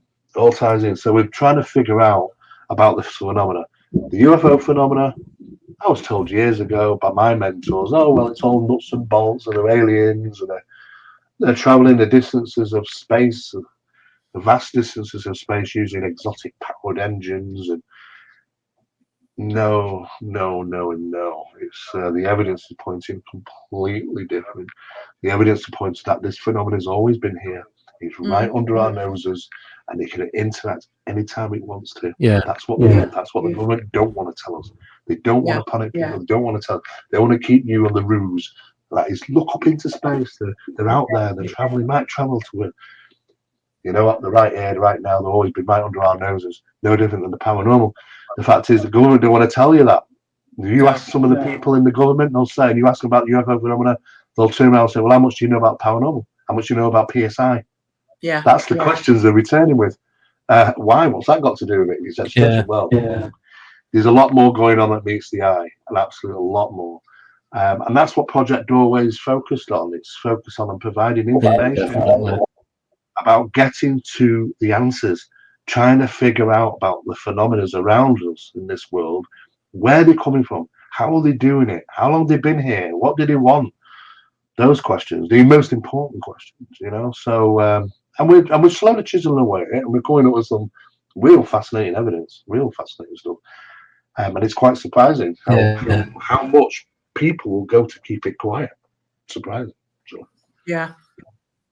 So that's Project Doorway as well. Project Phenomena is all about the paranormal side. Project Doorway is all about the ufological side. So Joe's asking, do you think there are different types of aliens like others do?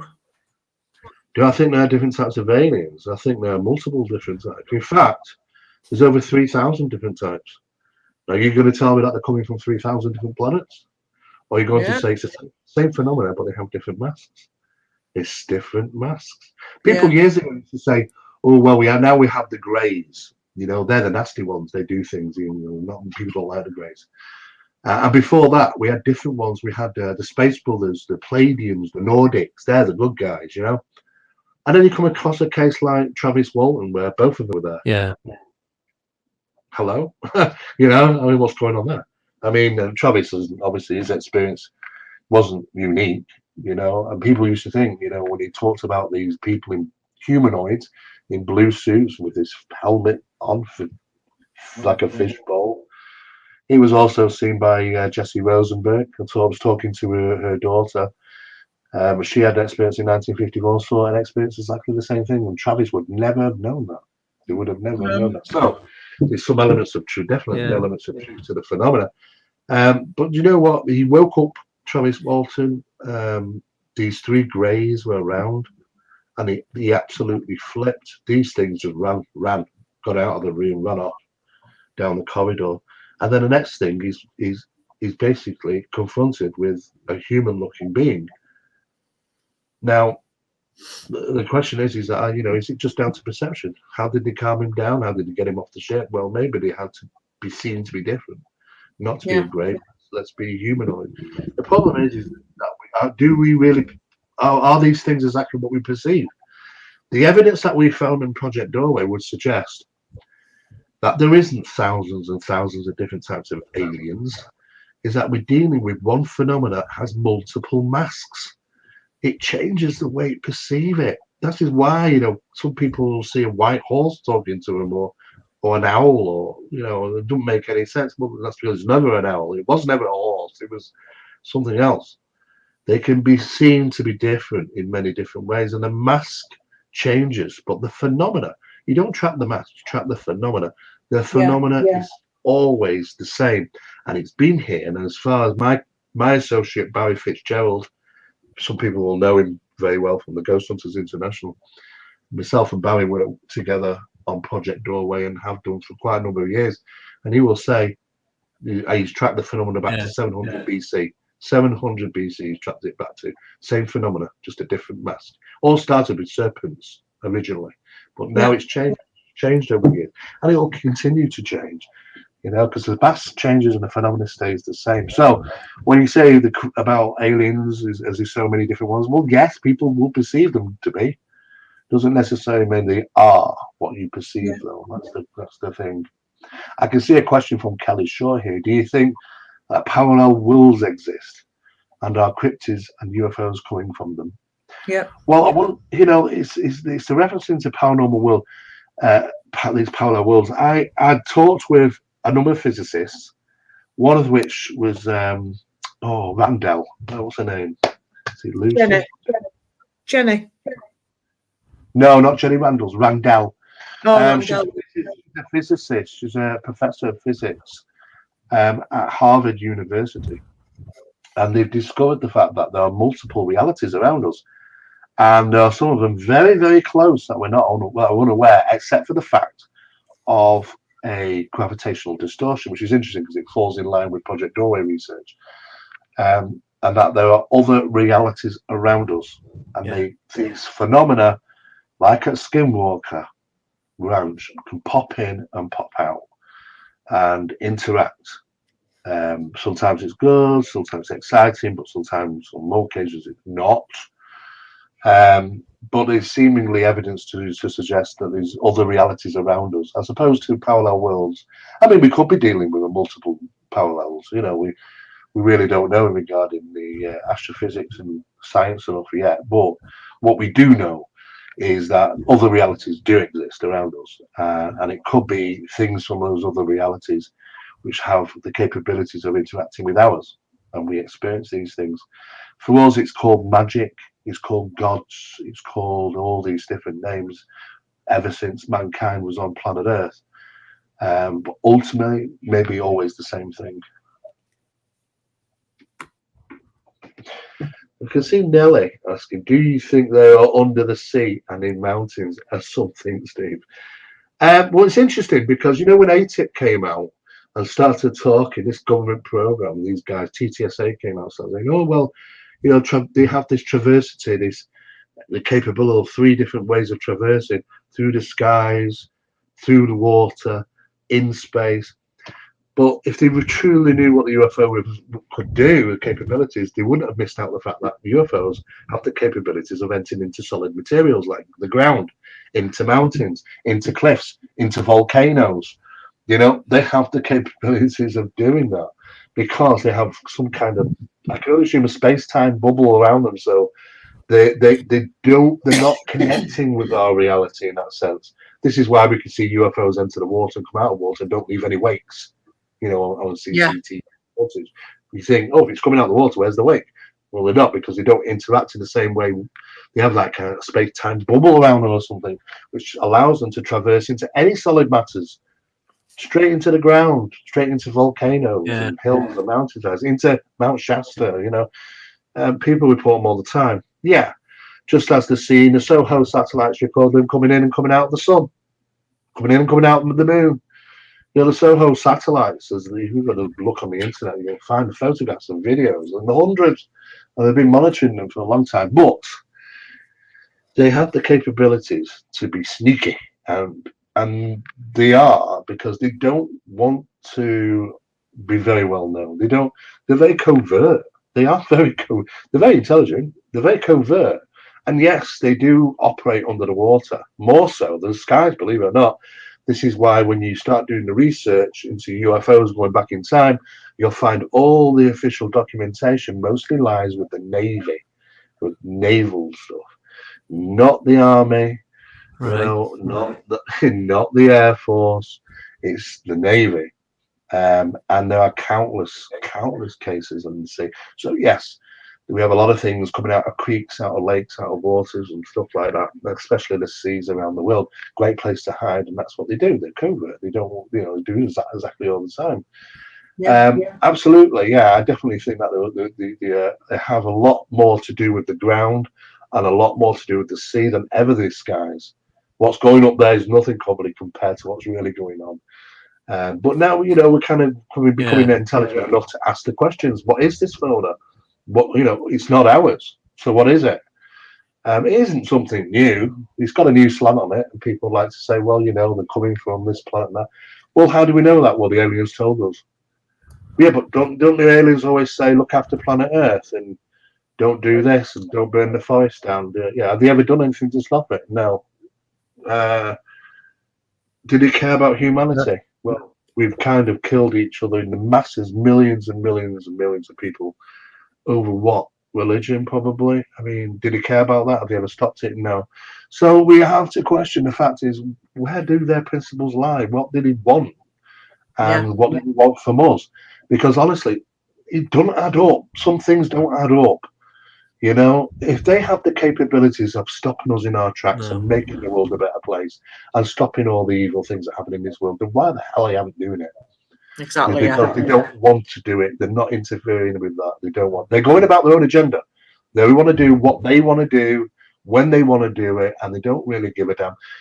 I hear it all the time. People say, "Well, this entity said it's unfortunate that you felt pain. Unfortunate that you felt pain. She was scarred for life. She lost her eyesight nearly, and she has scars to show for it." And the reference was, "Oh, it's unfortunate you felt a bit of discomfort." It's like when you go to your dentist and it's like pulling your teeth out, or unfortunately you felt a little bit, we didn't mean to you to feel a little bit of discomfort. Hello, this woman was all, she almost lost her eyesight. She was suffered all her life because of the incident. Where's the duty of love and care there when people say it's all love and light? Colaris incidents from 1977-78, people were killed by laser lights beams coming down from the UFOs and hitting them. Hitting them in the beds, paralyzed, and they couldn't move. People died, and yet they want to ignore that and say, "Oh, it's all love and light and brotherly love. They're here to save them." I think there's a bit of a problem here, because I think people want us to think that, but how do you know what type of experience you have if you walk into a dark castle room? How do you know? You don't. Someone's going to have a bad incident, get scratched, get hit.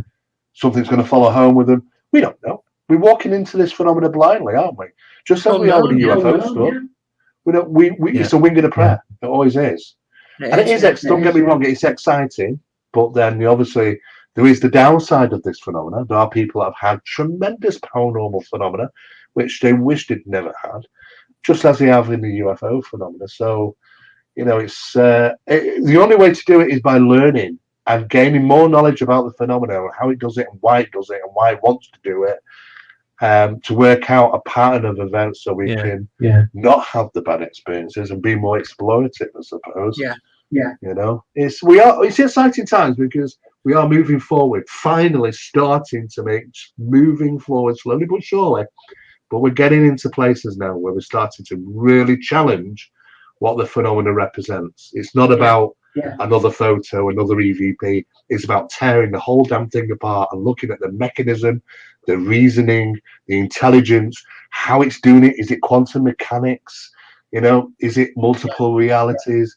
Is it transplacement of phenomena? And we're starting to, I don't think they like the fact that we start to put the pieces together. Sometimes we get a bit of a slap back now and again. We get punished. I tell you, we get punished. Sometimes we get onto some really good research, and I'm like, me and Barry will be staying up all night and go, "Oh my God, we just had a breakthrough," and then all hell will break loose. Something happens at my house, and I go to ring Barry in the morning to tell him what happened at my house, and he's on the phone, and he tells me just before I even get to tell him what happened at my house, he says, "Steve, someone came through my house last night, ripped me bloody light fittings out." Literally ripped his light fittings out in his kitchen. And I said, "Well, that's funny because I was ringing you to tell you what happened." It's not coincidence. We get don't go there sometimes, they're not daft. They know us, they know what we're up to, they know everything about us. They've always got the It's interesting. It is. Well, we've gone over 2 hours. That was really interesting. Yeah, you enjoyed it. Yeah, I think I've answered as much as the questions. You have, and more. Is best. Absolutely amazing. I can give you some places to go and check out things. Of course, if it's the magazine that people are after, which is free every month, comes out the end of every month. Yeah, what's also good is you can go back and get all the back issues for free. I've seen that. God, there's loads of them. It's phenomenamagazine.co.uk. That's the way you can get that from. If you want to find out more about the courses that we do, then there is a section on that website called Stellar Courses, and it'll tell you about courses that we do. And if it's about the YouTube videos and stuff, we have UAMN TV, Zohar Stargate TV, ZEG as in ZEG TV. We have ASD, which means Ancient Secret Discoveries, ZEG ASD, which is Zohar Entertainment Group's Ancient Secret Discoveries. And we have all these ones, and they're all different subjects because we have different people on those channels which are interested in different things. If it's UFO stuff, it's going to be UMN TV. If it's going to be paranormal stuff, it's going to be Phenomena Magazine's YouTube channel. Yeah. So it's kind of all depending on what your subjects are you really into. I have a number of books. All you got to do is type my name, Steve Mera, into Google. You'll probably find a number of books. The biggest case I've ever done was in Seattle, which is the Washington State Poltergeist, or the House of Fire and Whispers, as the book is titled.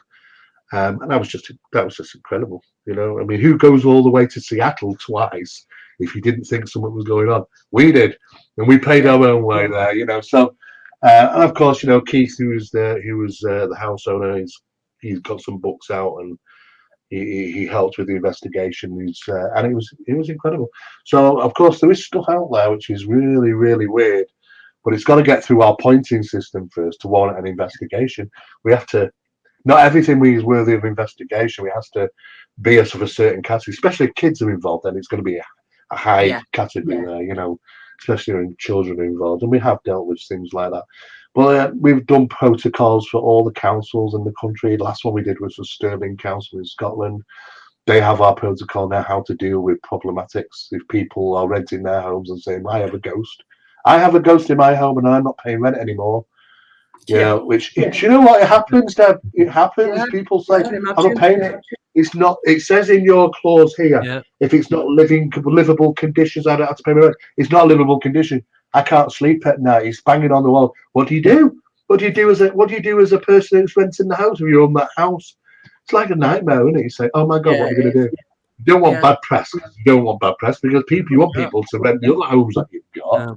So they deal with the protocol. They deal with us. So we do a lot of work with city councils and private landlords because, believe it or not, people have started using that as a get-out clause, or even to move. Some dodgy neighbours moved in next door. They hate them. I say, I want to move. How do we do it? Well, I tell you what. Let's say we've got a ghost and we'll get rehoused. Poltergeist. Do you know this? It's stupid, but it happens.